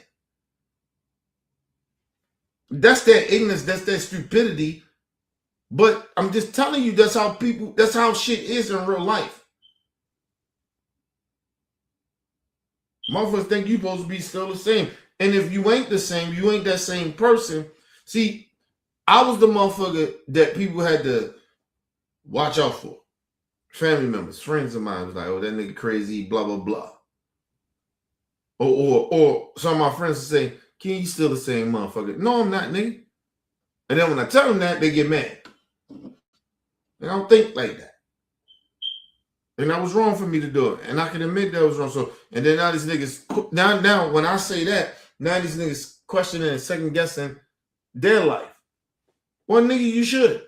Because we probably both was, while we was thinking, probably was on some fuck shit. So I'll be trying to get people to understand. But anyway, let's move on. /center disgraced Kobe Bryant, Wilt Chamberlain, Michael Jordan, Elgin Baylor, the entire NBA, Rick Barry. And see, I understand what the brother is doing and saying, well, they not Kobe Bryant fans like that. And they talk bad about Kobe. But that's the point.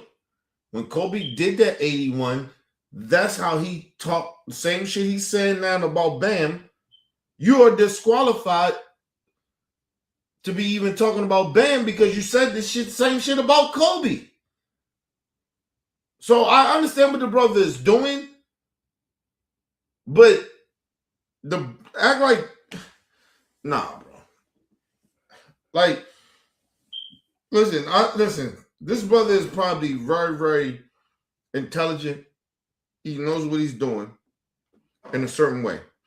But, excuse me. But I keep telling y'all, it's certain shit with morals that people don't have. I am never going to allow a person that I know that's a horrible person to side with me and quote them and act like, say, see, that's true. What they said, see, they're agreeing with me. And I know they do horrible shit. Nah, bro. No. We ain't on the same level. I don't give a fuck you agreeing with me on this. That don't mean shit. And I won't pretend that, like, because you agreeing with me, like, this shit makes sense. It doesn't. First of all, Jason Whitlock got out on Kobe for scoring the 81. And then now, years later, and we know he do that from then, when Kobe scored that shit about 10 years ago, right? 10 years ago.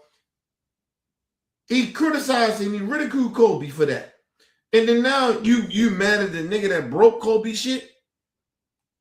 And now the late great Kobe Bryant and he would do this. Like, get the fuck out of here. Nigga, you hated Kobe. You hate black people. And now I'm supposed to take you serious. Now you hating on another black man. That's why I said to Bam, not hating on you, bro. I'd never hate on Bam.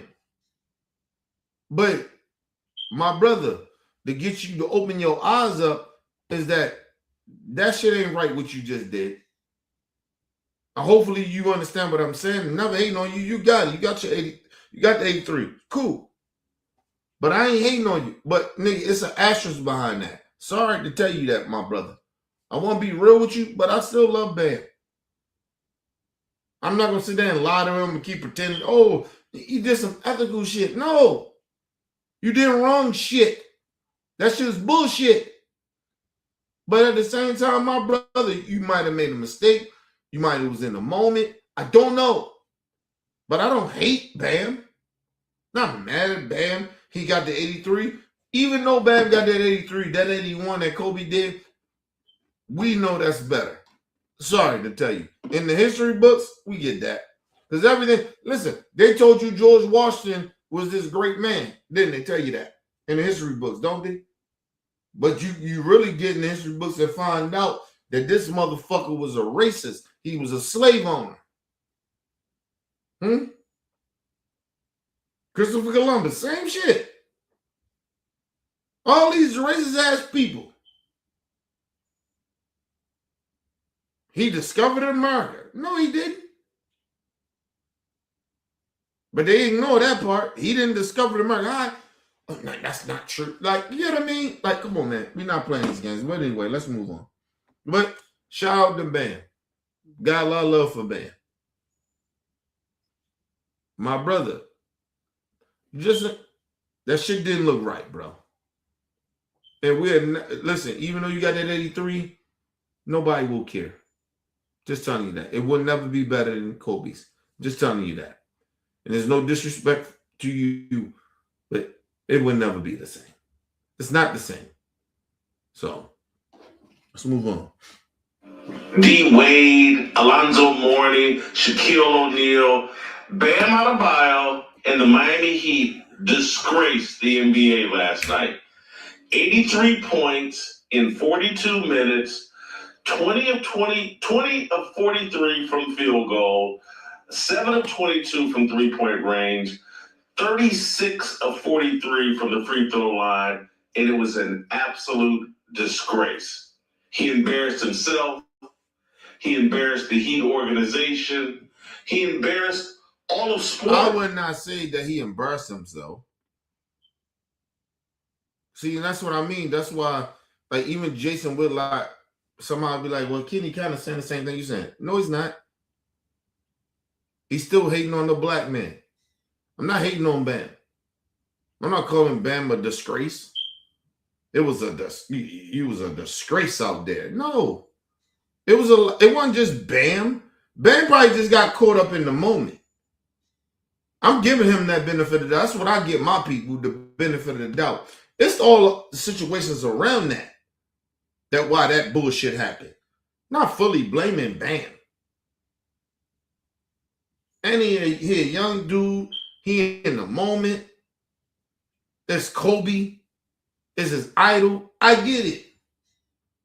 But I would tell Bam, it didn't look good, bro. That shit don't look good. And I know he got caught up in them. I get all that, but don't celebrate that. Don't celebrate that. But your 83 is your 83, though. It's going down in history, but real basketball fans, and even for you, should be an asterisk. But maybe not for him because it's his idol, Kobe Bryant, that he broke that record for. So he might be so proud of that. And then, like I said, you don't know who in this circle. His woman is proud of him. His woman loving him. Like, you get what I mean? Like, so you never know, bro. And he might be looking at niggas just hating on him. I get it. But, Bam, as a Kobe Bryant fan, I ain't hating on you, bro. But that's not the same as what Kobe did. Sorry. You got it. Respectfully, you broke Kobe shit. Cool. If you proud of that, cool. But at the end of the day, my opinion, you shouldn't be cool with that.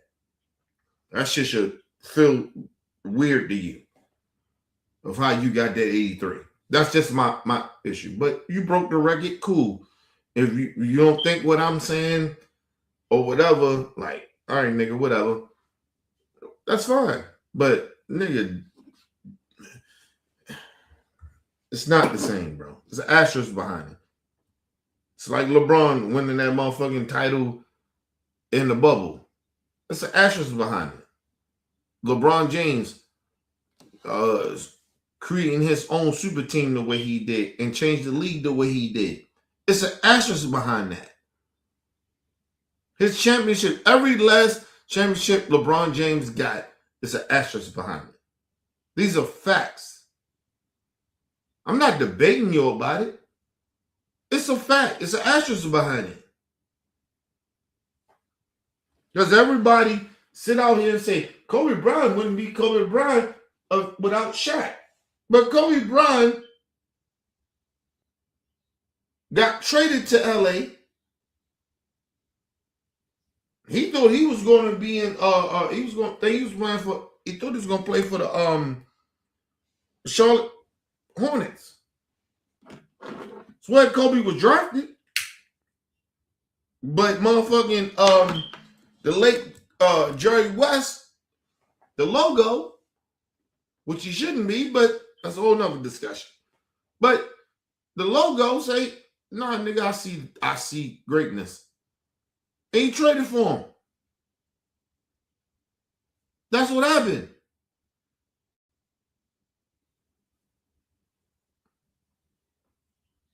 Like, what are we talking about?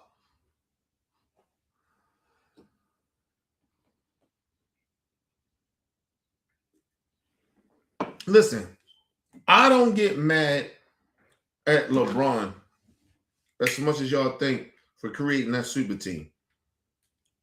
What makes LeBron championships has an asterisk behind it because of what Dwayne Wade said, which I know is true. When he said Kobe Bryant won that championship in what was it, 2009, 10? I think it was 2009, 10. Or 2008, 2009 season. When he won that motherfucking championship, the next year they came out the Olympics, he said him and LeBron said, yo, this nigga Kobe, you know. Because that asterisk was always with Kobe was he won with Shaq. And then when he did that shit,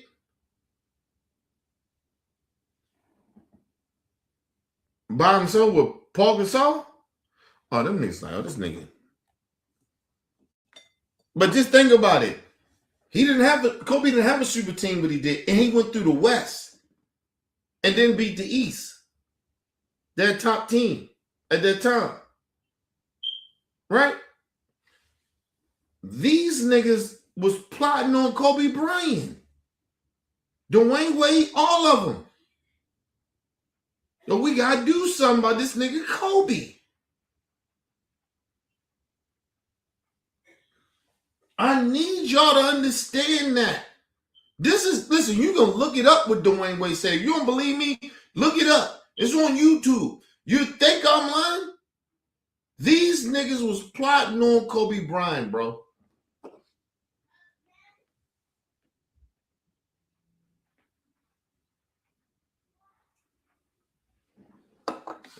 And niggas want to say, well, when Dwayne Wade said it, it was like, he still think Kobe is idol, all that shit.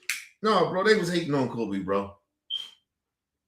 Because I'm going to tell you something. I like Dwayne Wade. Love Dwayne. I'm going to tell you something, man. It's a little envy there when you go to another state and you think you're a superstar like that. And you won a championship. Right? Because he won it at that point in time, he already won a championship with Shaq. He think he's that guy. And then they go overseas and niggas tell you, hold this picture. Just take a picture of me and Kobe. Come on, bro. It don't make you feel a certain type of way. And that was the year Kobe lost championship, the second championship against fucking Boston. Excuse me. And then Kobe came back the next year and won. And then the next year after that, and them motherfuckers plotted so he wouldn't have another three-peat like Jordan. But that's what Kobe would have did. I'm telling y'all. Y'all keep forgetting about them times.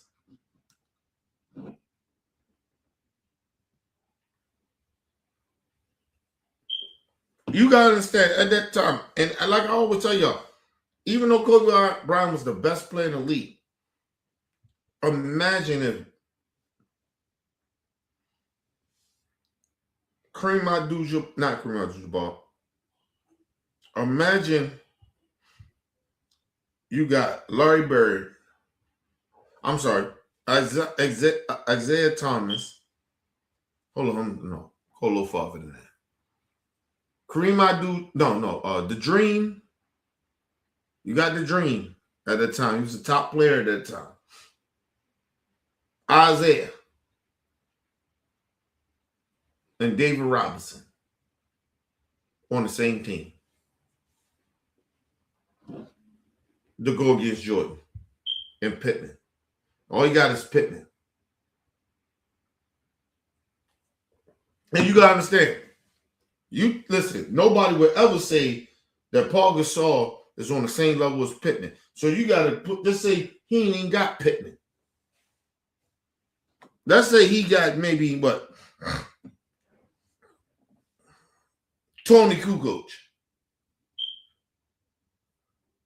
It's Jordan and Tony Kukoc against motherfucking Isaiah Thomas,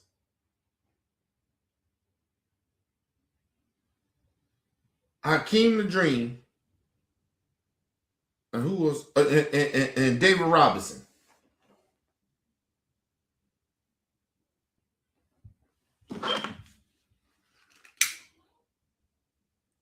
No, matter of fact, I'll take David Robinson out of that.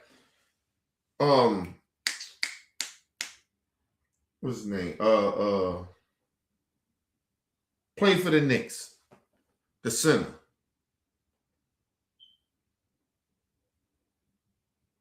Come on, bro.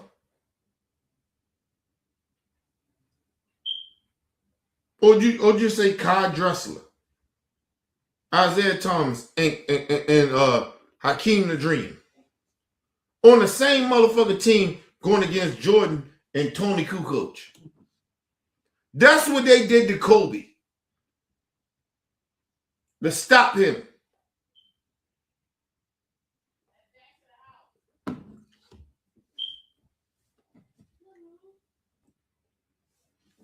Hold on, y'all. Let me let the dog in. I got him.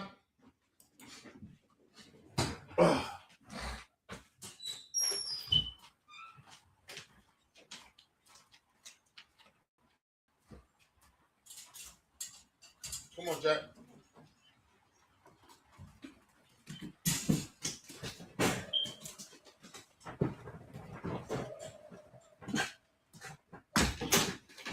Hey, go sit down. Stop tripping, man. Go sit down. You weren't even in the rain. You're not even wet. Stop using that doghouse as you know better to get wet. Stop it. Chill out. Go eat your food. Go eat.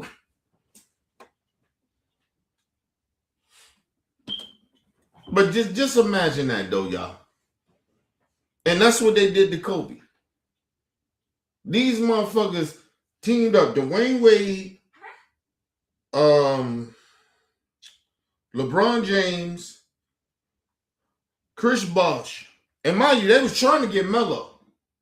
But Melo was like, nah, I want to go against you niggas. He had that Kobe shit in him. So Melo said, nah.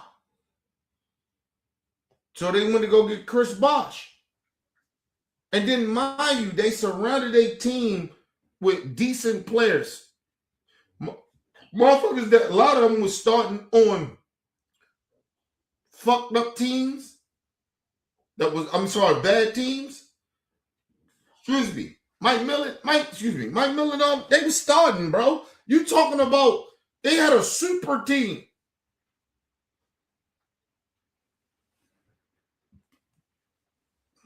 People was like, well, they still lost that year, kidding.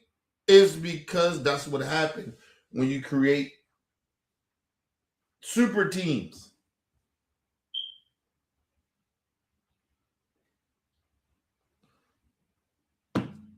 And you got to understand. Imagine. Let me just put y'all on game. Put y'all on game, though. You be like, oh, they still lost. Let me tell you something. If you put Think about this. What y'all think? Kobe Bryant. The NBA, Mark Cuban, all stopped that trade that where he was going to get Chris Paul. Right? This is before the Paul Gasol shit. Imagine. This is a trade. What these niggas weren't free agents or nothing. Chris Paul wasn't a free. It's just a trade. But just imagine if Kobe would have got Chris Paul. Right? That elite point guard that he needed to take some pressure off him a little bit. Right? Now, let's say him and Chris Paul couldn't do it for a year or two. And they went to go get Paul Gasol. And you put Paul Gasol on that team with fucking Kobe, Lamar Odom. Paul Gasol, Lamar Odom, who could be the small forward at that time? Put Ron Artest on that bitch. Even before Ron Artest, what's the dude? Forgot the young dude name. My bad, bro. But he was with the Lakers. My bad with him. Arias or something like that. It began with an A. But just say put him on that. Because Kobe won a championship with him. And you put him on that team. He's starting fifth man. Then you got Kobe Bryant. And then you got motherfucking Chris Paul.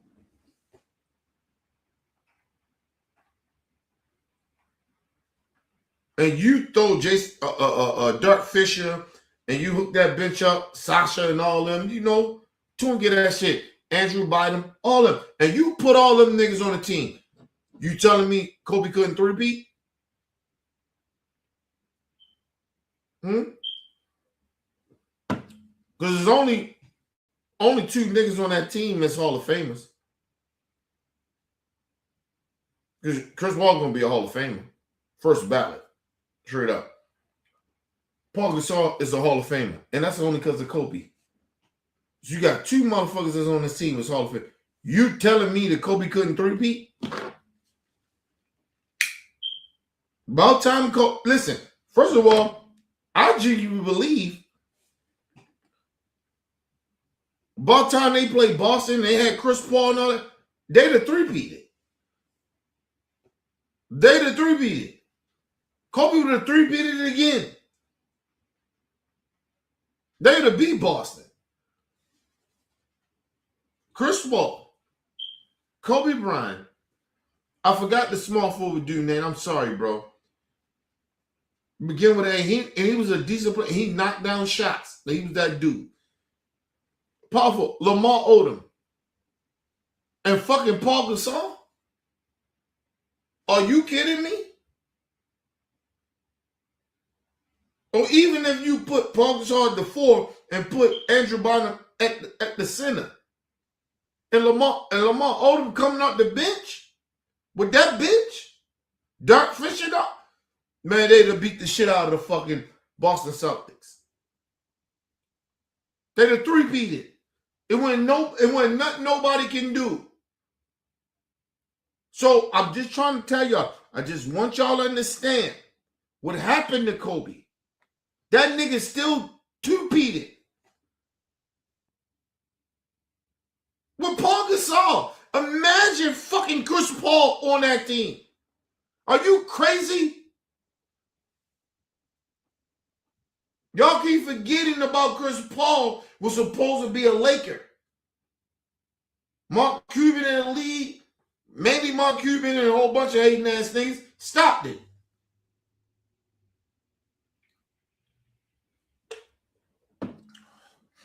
The reason they even let that shit go through with Paul Gasol, they was like, he ain't gonna do nothing for Kobe. That's why they let that trade go. They traded for brothers too. It was like, okay. Paul Gasol ain't doing shit in Memphis. He got one All-Star. Hold on, and if I'm not mistaken, I don't think Paul Gasol, I could be wrong. I don't think Paul Gasol had a all-star until he got with Kobe. I could be wrong. But I think he did have one before he played with Kobe. Or he was 2 times. It was something like that. Maybe he had 2. I could be wrong. But yo, come on, bro. Because for the Paul Gasol shit, it was supposed to have been Chris Paul. Come on, bro.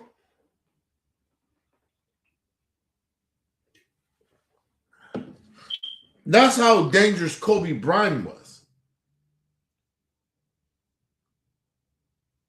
Mark Cuban was hating. Oh, nah, that can't happen. That trade can't happen.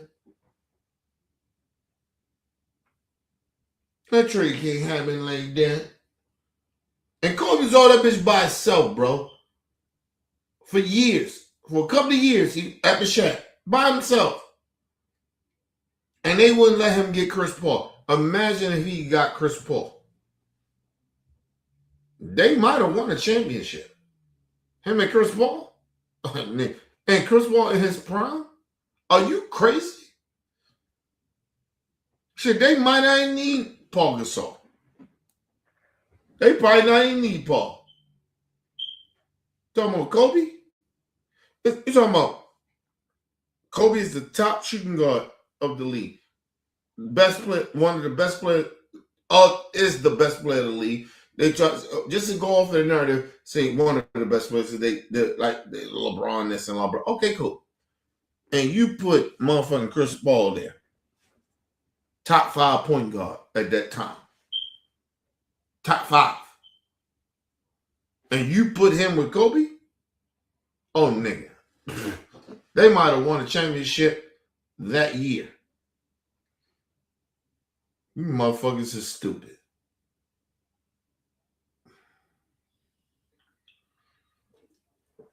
Listen, you know how much pressure that would have took off of Kobe? Kobe probably would have never got it. Because I'm trying to look back at it now. It might have been after that. But I believe it was around that time or before that.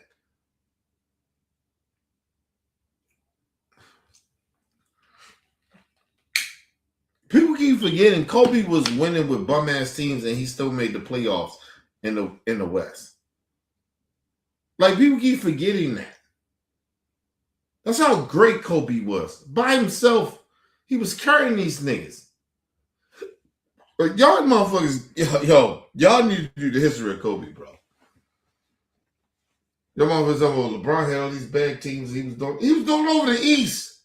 Kobe was doing this shit and he still was making the playoffs in the West. Motherfuckers, well, he got out there, he got knocked out in the first round. It's the West. It's not the East. So LeBron, what he did with them bum-ass teams he probably had, okay. You supposed to make it over the East. You take Kobe Bryant, bum-ass teams over the West, and take that whole team and take them over the East. I guarantee you, they probably dominate. Kobe probably made the finals a couple of motherfucking times. What the fuck are we talking about? Like, stop.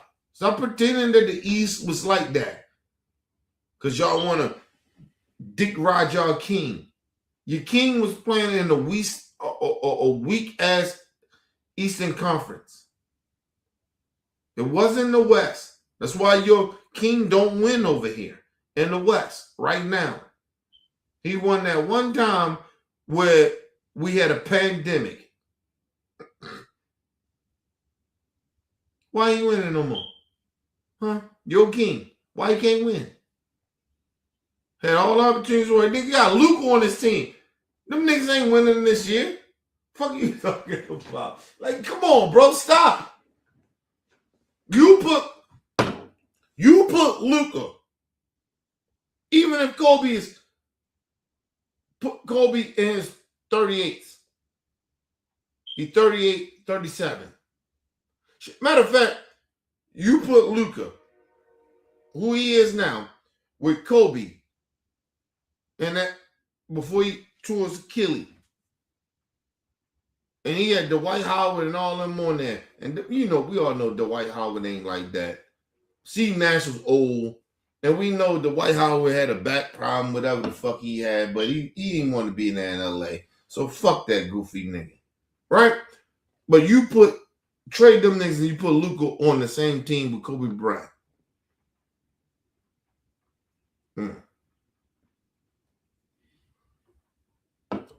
Matter of fact, if you put Kobe with Luka when Kobe was hurt, he wasn't the same like he used to be, he probably the one with Luka. He would have won with Luka. And for LeBron James can't win with Luka, that's a problem. If LeBron James does not win this year's championship with Luka and AR and the team they got, that's a stain on Luka. I'm not Luka. That's a stain on LeBron. I don't know why you LeBron James fans don't see that. Nigga, you had all the greatest players around you and you can't win. But they tell you, but LeBron James fans will tell you, they will say that LeBron James is he's the best all-around player. He's a genius. But he can't play with Luka at 40-something years old? Come on, bro.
My bad, people. I'm back. But let me say this. Because, y'all know I'm a basketball fanatic. I love basketball.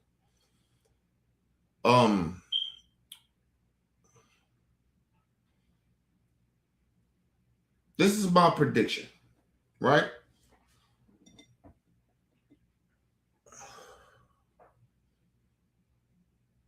This is the only year that LeBron has a chance to win a championship in LA. He won't be there next year, especially if he loses. If he wins, it might be another discussion. It may be, if he wins,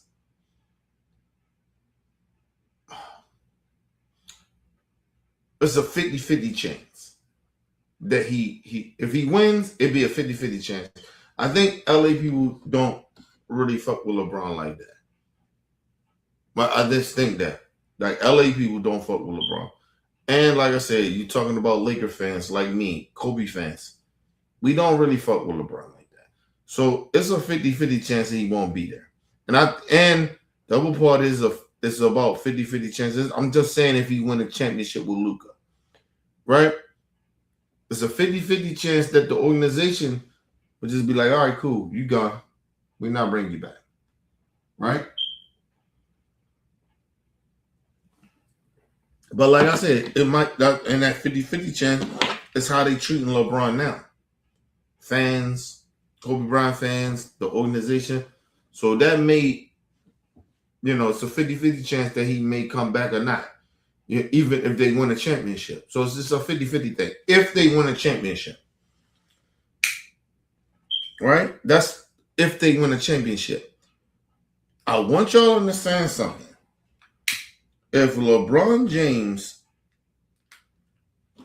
they get knocked out the first or second round or some shit like that, or like if they don't make it at least to the and I'm talking about his legacy at this point. If he does not make it to the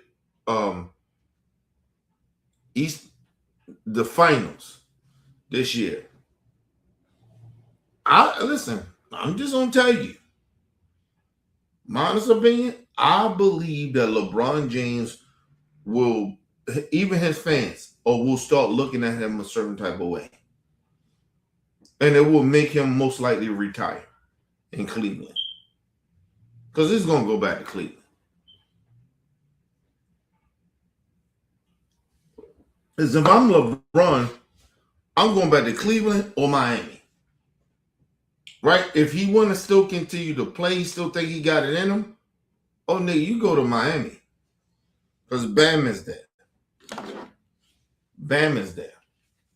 But like I said, I don't think he will go to Miami because Pat Riley don't fuck with him at all. He don't like LeBron.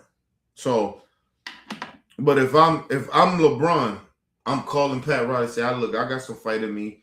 I'm gonna put the work in. I'm gonna do what I gotta do. You know what I mean? Just help me put a team around. And look, it's Bam team. You get what I mean? LeBron gotta like bow down a little bit, but he still got power. But he still can say, "Look, I'm gonna bow down. This is his team. I'm gonna make him better." Like it's a way you can do that. He can go back to Miami, but he gotta bow down to Pat Riley. I'm just telling you that because it's bad blood there. But if LeBron still think he can play, that's where he goes. Right? Now, if he want to be on some shit that I believe who he is at his core, he'll probably go out there and play with Steph. He'll probably go out there and play with Steph Curry with the shot boy. He's going to go out there to Oakland. I don't think they're in Oakland no more, is they? But yeah, he's going to go out there. He's going to go play with Steph Curry. Because I think if he don't feel like I ain't saying he don't think he's going to win nothing, but he know he might not win nothing with him and Steph. It's almost like I just want to go play with a nigga. Almost like I respect Steph. I always wanted to play with him and shit like that. It's my last ride. Like, I can see him doing two things on this last ride.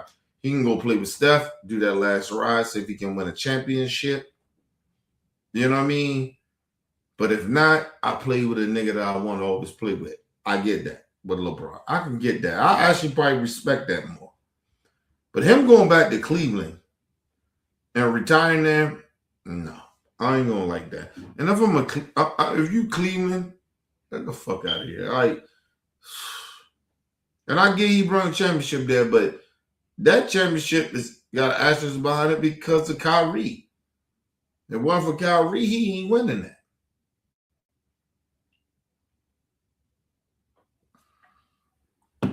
Y'all don't have that. Y'all don't praise Kyrie like that. A lot of us keep forgetting what Kyrie did in them series like that. But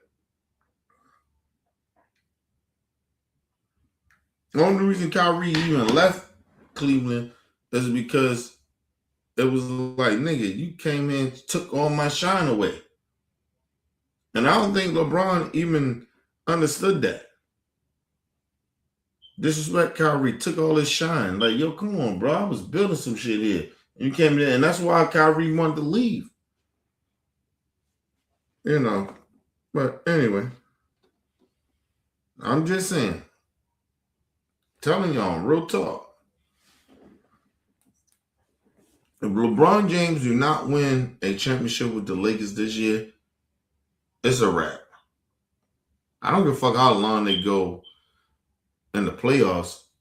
Like, you know what I mean? This is a championship or bust for LeBron when it comes to him and the Lakers. Right? And then you got to win the championship.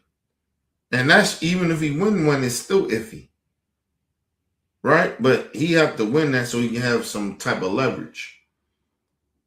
But, nigga, no, bro. That shit can't happen. LeBron cannot. He don't win no championship in LA this year, nigga. You already ran out of LA. And niggas already feel disrespected by you in LA. And Kobe Bryant fans, we already like, we really don't even give a fuck at this point. Some of us. But there's still motherfuckers on the fence. But that's how you get them motherfuckers back to trying to get us back. But I don't watch Laker. I'm a Laker fan. I'm a Kobe Bryant fan. I don't watch Laker games no more. I get some clips here and there, but I don't watch the game because LeBron is there. I genuinely do not like LeBron James as a basketball player. I genuinely don't.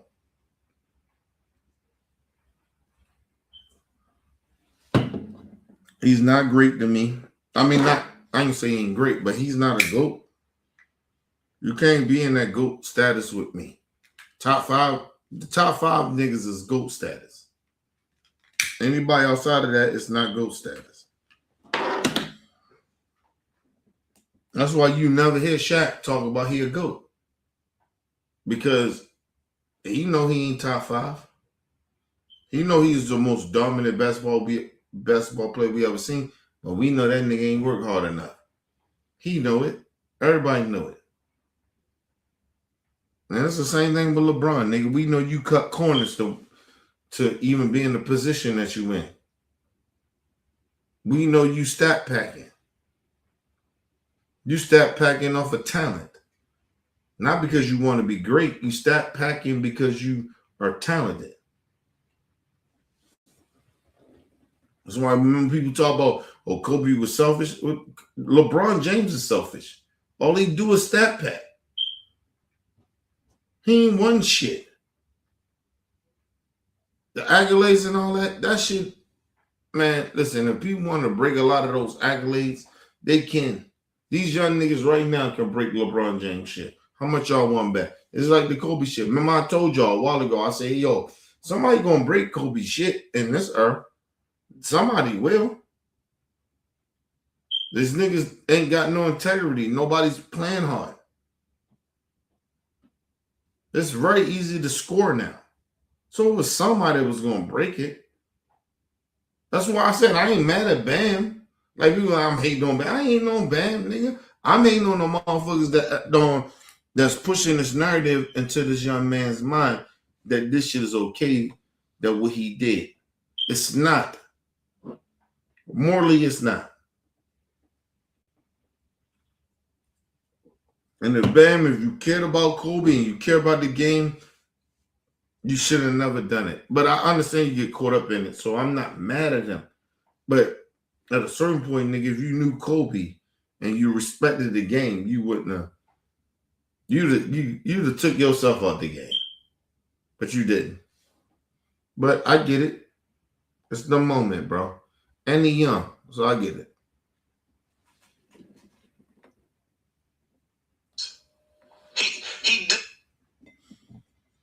Oh shit. Give me a second, y'all. My bad.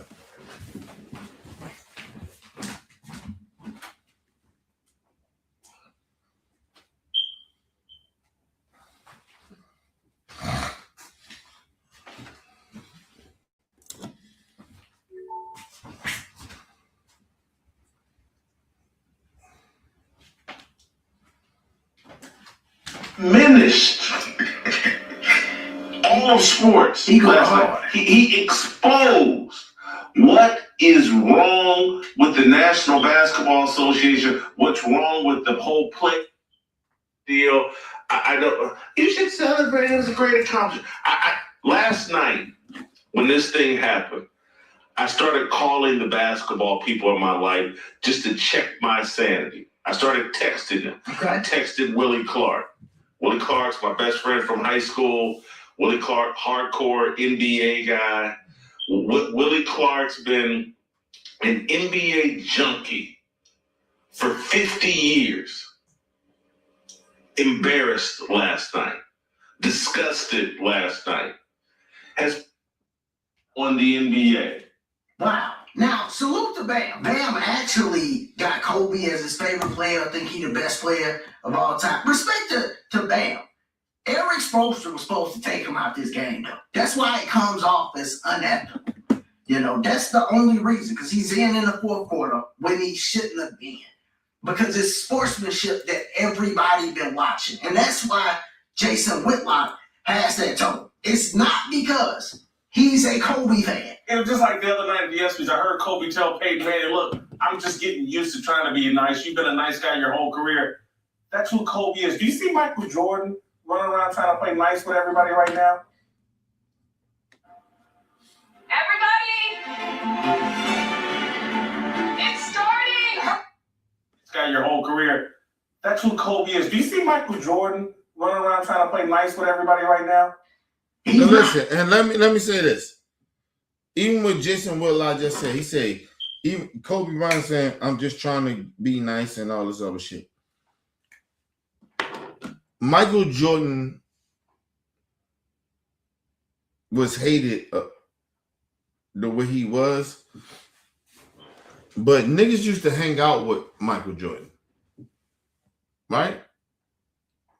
Not everybody, but a lot of the niggas that respect Michael Jordan, even the Charles Barkley, all of them, right? They all can hang out. Everybody ain't like Mike. Even the teammates, they talk. They look at motherfucking Scottie Pippen. Like you get what I mean? Everybody ain't like Mike, right? But a lot of niggas loved Michael Jordan. Michael Jordan used to be out there in the streets. Right, and what I mean by out there, like outside, he was outside. Not in the streets, but he was outside. Michael Jordan, nigga, Michael Jordan had a gambling problem. Nigga, he was out there. He betted on everything. That's what he did. Kobe wasn't like that. Kobe was actually more disciplined than Michael Jordan. They don't want to give Kobe the props like that.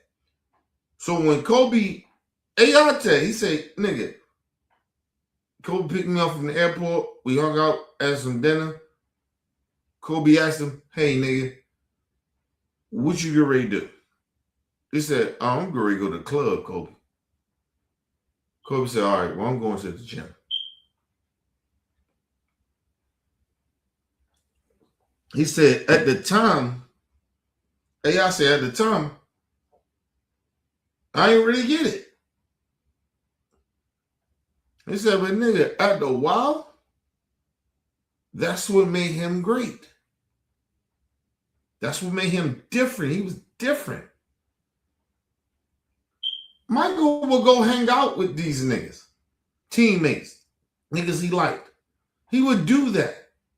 Kobe would do that, but not to the extreme how Mike did. Mike would go out and gamble like that. Niggas talking about, let's put you on game. You remember niggas said that Dennis Rodman, he was wild, he was crazy. He liked to party and all that other shit. Yeah. He was just a different breed of Michael. Michael didn't want to go out and, not saying he didn't go out and fuck bitches and shit like that, probably, right? But Mike, I'm talking about Mike Jordan. Mike he had a gambling addiction. This nigga was gambling all the time. Dennis Rodman was just wild, bro. He didn't know how to turn it off.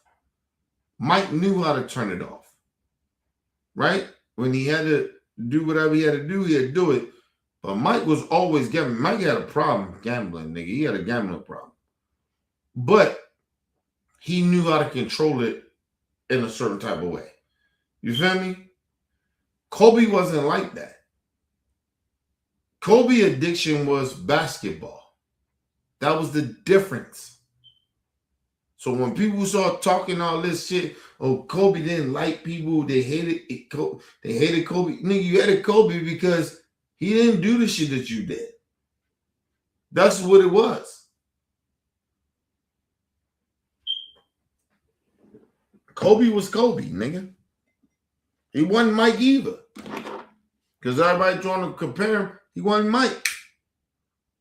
And then the niggas that knew Kobe, ask Lamar Odom, I told you, I brought this up before. Ask Lamar Odom. Lamar Odom was in debt.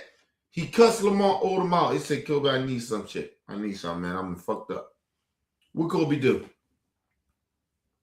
I say, nigga, all right, I got you, man. He cussed him out bad. Lamar said he cussed me out bad. He said, but you know what? He said, nigga, how much is it? He told him, it's all right. Kobe paid that shit. The motherfucker asked Lamar Odom, say you had to pay interest. He said, nah, Kobe wasn't like that, nigga. Go pay my shit off. He gave me the money to pay it off. I paid that motherfucker off. And I paid Kobe back. Right now, listen, the only difference with me and Kobe, if a nigga's down and bad like that for me, I don't expect you to give me nothing bad. Honestly. If I do it for you, I do it for you. That's just me. Because like I said, I gotta fuck with you to do that. But if I do that for you, nigga, I don't expect nothing back. Now, if you give it back to me, I'm okay with it. But I don't expect, when I do something for a motherfucker, I don't expect no money. That's the only difference between me and Kobe.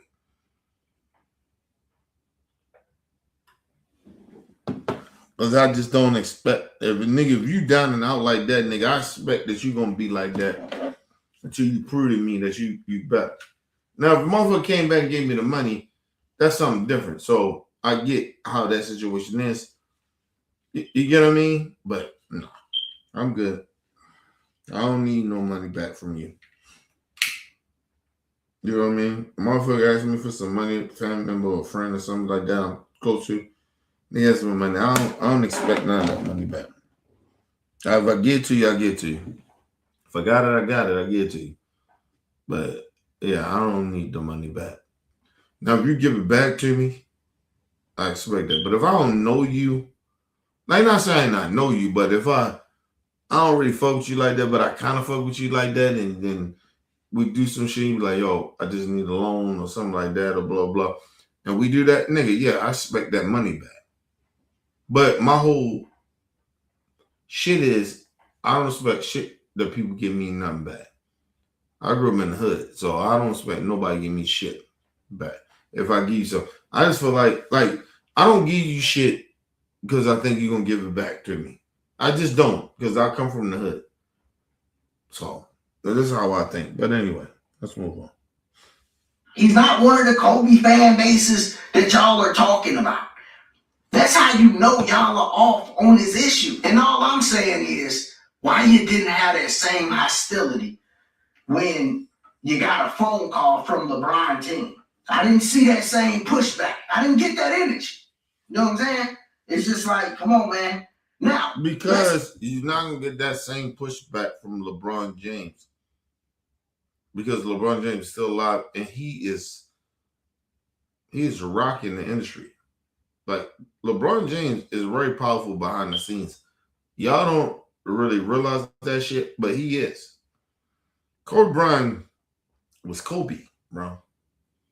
And he knew behind the scenes and you know, all that shit, they didn't like Kobe. Nigga, they always trying to break down Kobe. You heard Jason Whitlock and some of that shit was like, Kobe scored the 81, nigga. They was hating on it.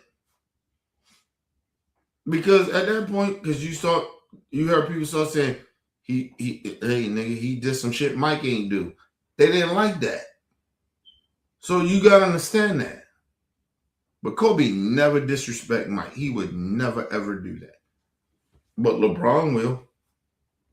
He would disrespect Kobe and he would disrespect Mike. He would disrespect them. Even though he ain't put the same work in that Kobe and Mike did.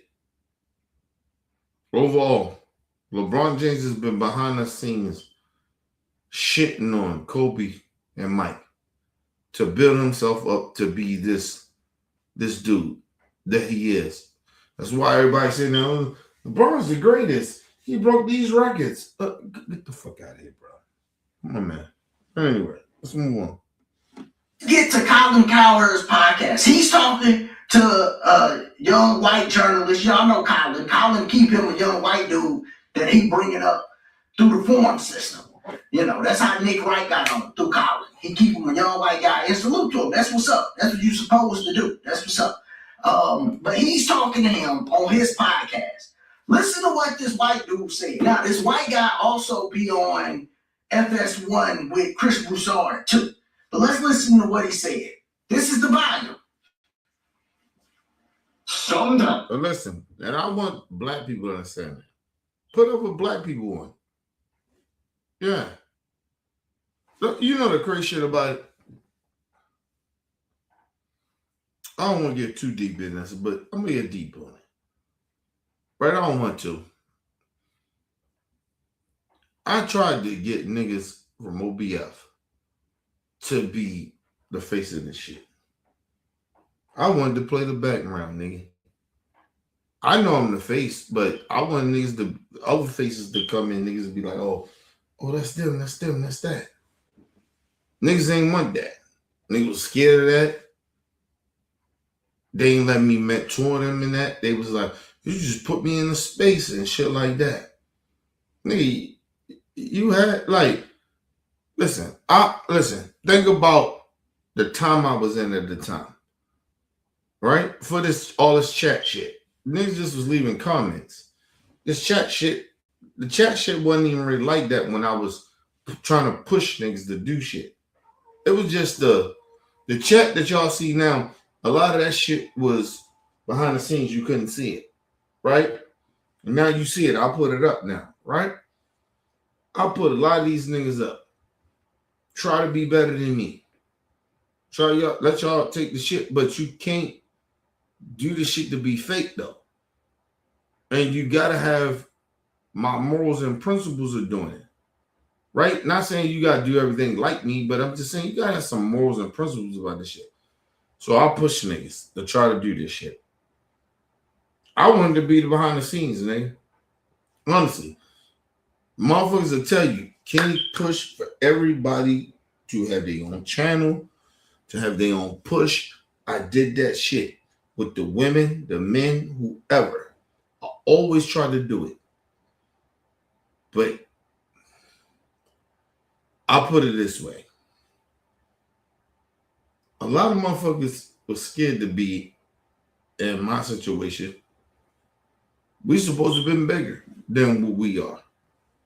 And I mean we, OBF. These niggas supposed to be bigger than me. Niggas ain't had a heart to do it. That goes for the young niggas to the old niggas. They didn't want to do it. They were scared of it. Shit, I know as a conversation I had, and I love my brother Weezy. He said to me, no, nigga, you gotta get back to do what you do, and that's what we respect. I say, well, why you can't do it? I put everybody, listen, do you understand what I did? On Real Talk, do you understand what I did? I put all these niggas on to get their own shows. I was behind the scenes creating shit. Called these niggas. I said, yo, what you think about this intro? What you think about this to bring you out? What you want to do? None of them niggas wanted to do it. And then even the motherfuckers that did want to do it, they got the spotlight and got shook. They got shook. They got shook. Every last one of them. It's no disrespect to my OBF, even though they still fuck with me now. But they all got shook. And they still won't do it. They still won't do it. You can't do so. Listen, so when people like this motherfucker, former OBF members talking about, oh, nigga, you was being disrespectful, you was being that. Nigga, I try to put all y'all on. I try to push y'all, whatever y'all had going on. I try to push it. The fuck you talking about I'm hating or disrespecting y'all? How's that? I want y'all to be, nigga, you know my whole thing is, nigga, I want to be behind the scenes. That was my whole thing. I told them this. It wasn't like I lied to them or I just all of a sudden brought it up now. No, I used to tell them. I say, yo, I want y'all to be in the forefront. I'm pushing y'all. Nigga, I used to take time out on a Sunday. Like, nigga.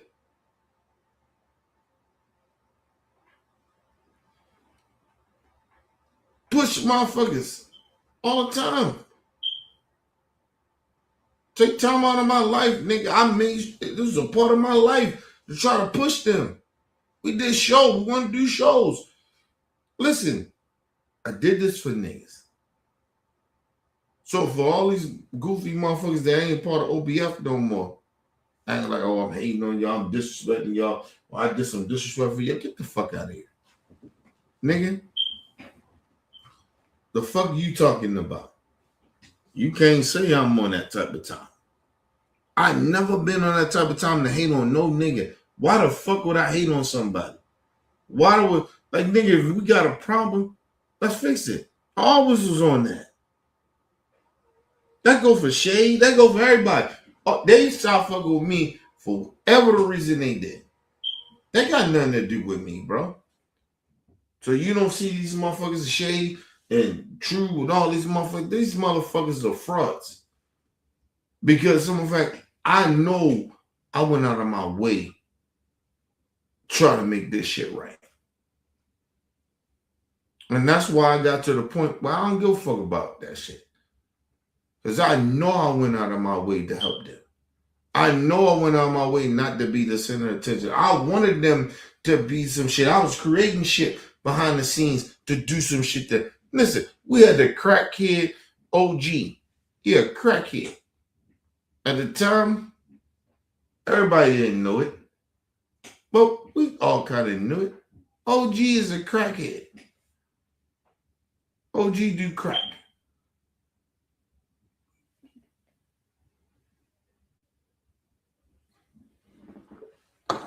OG is a fucking crackhead, bro. And that nigga, we used to donate, give him money, and shit like that. Even me, give him money, support him, show him love. We came to figure out this nigga, you trying to play us, nigga. That's what happened. So we not gonna do that. Like, oh, Kenny ain't do this shit and all that shit. Nigga, I sacrificed a lot of shit that to the point though where, like, I'm not even mad about it. It's just these niggas are not like these motherfuckers that talk bad about me or they say whatever they say about me. These motherfuckers is clowns. Or they ain't here now. They fucking clowns. Nick, all them niggas talk all that shit. Nigga, I used to big up these niggas. Put these niggas on. What the fuck are you talking about? Oh, you start fucking with me because a nigga. I'm sorry. What's his name? Rick Jr. You like Rick Jr. They like Rick Jr. You kept it real. How Rick Jr. channel is? What y'all doing? Ask Rick Jr. what he doing.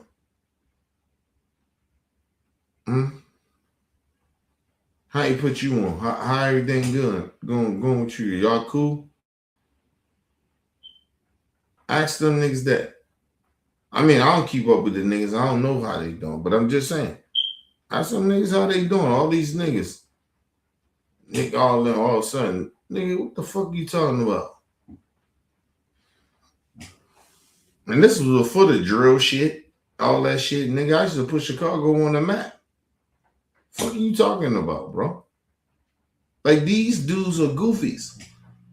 Listen, I'm gonna tell you something. I was ahead of my time, bro. I was doing shit that these motherfuckers didn't even understand.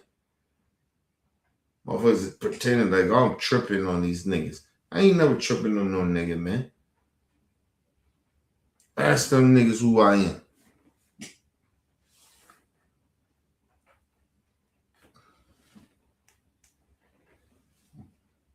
Ask these motherfuckers to have a real expressive conversation with me. Ask them. They can't. Oh, Kenny been tripping. They've been watching my shit. They still watch my shit. Right, whatever. Right? Even Shay. Same shit. Fuck out of here with that. I know the real. I know the real about all of them niggas. I'm talking all that gangster shit. They not really like that. Motherfuckers sold the channel out. I put everything there. T-Baby, everybody. They all sold me out. Nigga, she knew Dempsey. I was like, oh shit, well, let me make you a show. I made everybody a fucking show, bro. I did that. Off the love of me. I said, oh fuck with you, I got you. Come on, let's do that shit. We used to do that shit every week. Every Sunday when she used to go and support the community, nigga. I put that shit live. Like, do you understand that? Like, I did shit for motherfuckers. But you know, all these motherfuckers now, it's some new age shit. They troll and I like they don't fuck with me, or Kenny been tripping and they don't fuck with me. Okay, cool.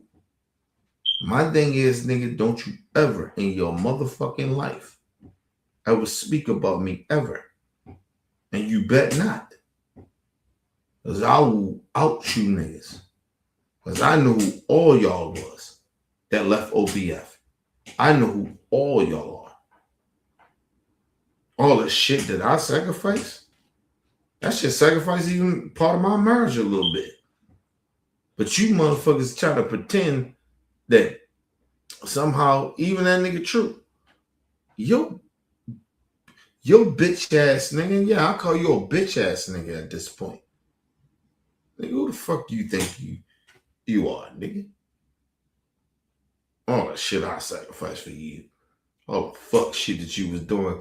I said nothing. That's me being loyal to your bitch ass. You ain't got no wrath for me, or nigga, he talking to me, he's like, oh nigga, I ain't saying nothing to you because nigga, I felt disrespected. What? If that's the case, nigga, you holler at a nigga like me. Holler at a real nigga. Holler at me on real. If I disrespect you like you felt a certain type of way, nigga, holler at me. But you don't. It's the same shit with shit. Same shit. All of them. All the beloved motherfuckers that you think that's love, Nick, all of them. Everybody tripping. They say, oh, Kenny tripping. No, nigga. Them niggas can't have real conversations because they can't have that with me. We ain't got no lie. They can't have it with me because they lying. They are fucking lying. Ain't no motherfucking way. Ain't no way. Ain't no way. I'll watch these niggas. Let Rick Jr. come in this motherfucker, get them all pumped up, and ride with Rick Jr. And the whole time I'm trying to get niggas to move on some shit, but they keep listening to this nigga. And the whole time they talking about he got this, he got that. Okay, all right, cool. I'm not hating, but I'm like, yo, all right, bro, like what we gonna do like far as the channel? All of a sudden, they ain't give a fuck about the channel no more. All of a sudden, Shay didn't care about it. Nick, all these niggas, they didn't. They didn't care about the fucking channel no more. The nigga that built them, nobody know who the fuck these niggas is, but I do it. Think about these niggas. They ain't shit. We supposed to have been big like that if they cared. It's not even about that they ain't shit. It's about that they didn't care. Right? When they got back to doing whatever they was doing, nigga, it was bigger than we was trying to push over here. What I was trying to push for everybody. I always been genuine. Shay came down. She was the only person that ever came down ever in my house.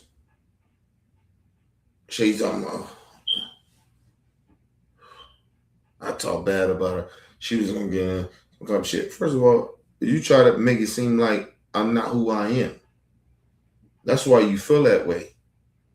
Because at the end of the day, I can take you around niggas that tell you who the fuck I am.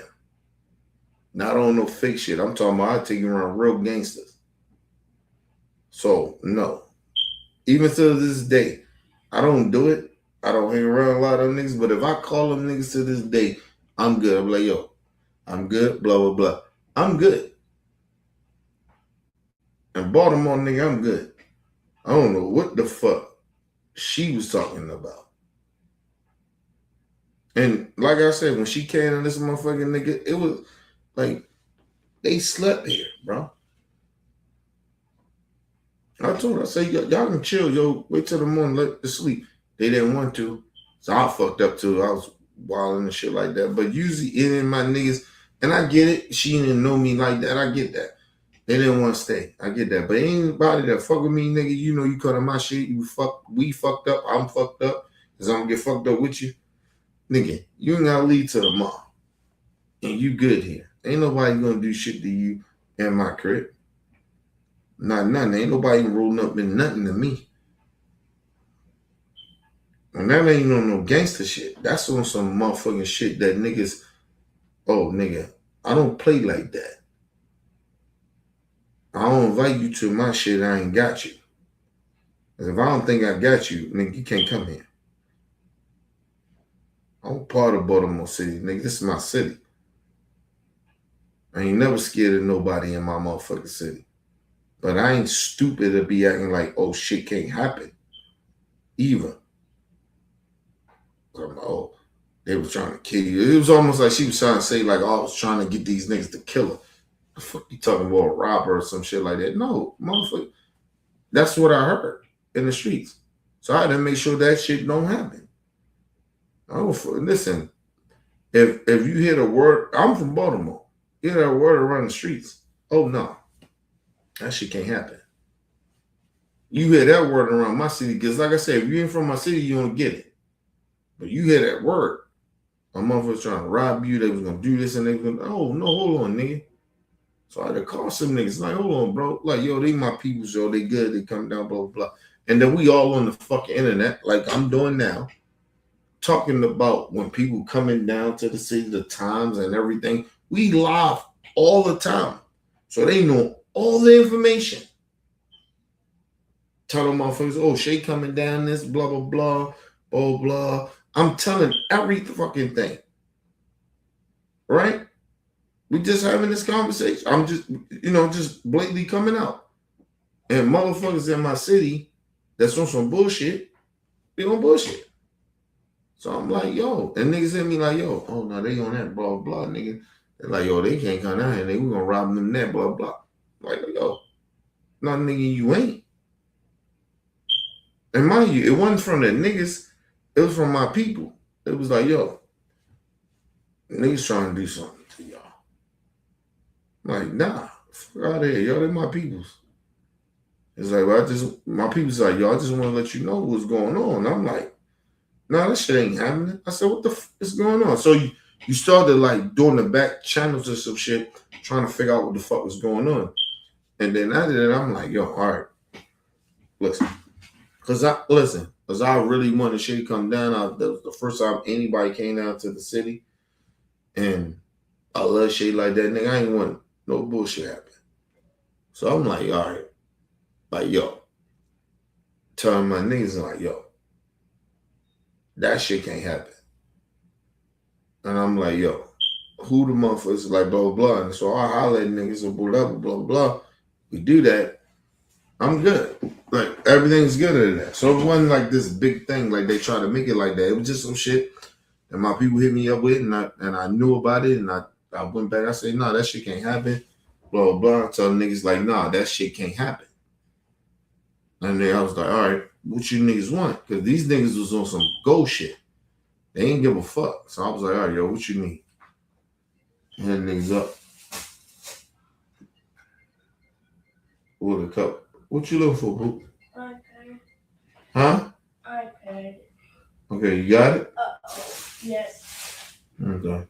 Is it charged? Okay, go upstairs and charge it.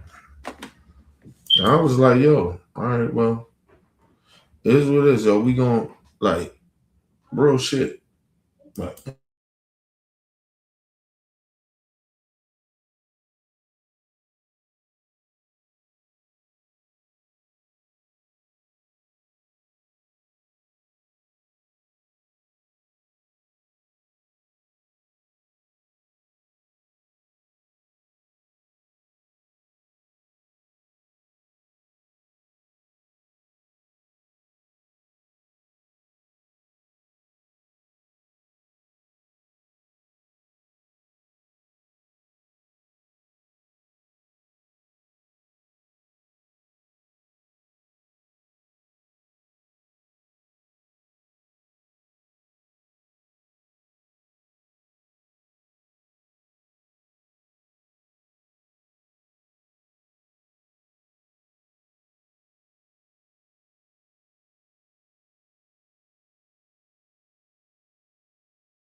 All right, people, I'm out. Listen, this is the last thing I want to say because I want to go into this next show.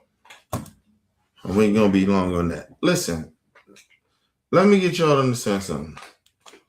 All the motherfuckers that be talking, motherfuckers that ain't OBF and all that other shit, I'm not mad anymore. Like I used to be mad about that shit, but I'm not mad. Right? We supposed to be big. We supposed to be big on YouTube. Right? Like we supposed to be on motherfuckers social media. We supposed to be those motherfuckers. But like I said, man, it is what it is. You know, I don't got no hate for nobody. I never hate nobody, but I don't even got that much disdain for people like that. Like, it's not that. It's just, okay, bro. I get it. Like, motherfuckers wasn't me and they didn't have a person. Like, it's shit I make up in my mind of like, why shit, not that make it up, but I just kind of see what it is. And I'm not mad. So all the people I'm talking about, I'm never mad at y'all. If we had a conversation today tomorrow and the shit go well or whatever and we figure some shit out, we had a conversation. But at this point, for me, I don't have no respect for them. I think they sold OBF out. And I don't have no respect for that shit. You know what I mean? But I'm not like that type of motherfucker like I hate somebody. I got that much. If I despise you, I despise you. Only motherfucker that I would never have a conversation with is Rick Jr. That's it. Everybody else that left OBF and shit like that, we probably can't have a conversation. But, and no, it's not even Rick Jr. and motherfucker OG. We can never have a conversation ever. Never will ever fuck with OG. OG is a racist. He hang around with racists and shit. We seen who he was, but I don't want to get too deep into that, but he's a racist, bro. OG is a racist, and he try to pretend that he's not. Try to act like he ain't and shit like that. He grew up around racist people. He allowed racist people to get on the phone to call me niggas. And I was like, yo, what the fuck? And I smashed out, but it's just the point that he would allow that. So I never fuck with OG ever again. OG is a racist. You know what I mean? So that's what it is. But anyway, let's we're gonna do this next live stream real quick. It ain't gonna be long. But peace and love to the world. It's your boy, Mr. OBF. Peace and love to the world.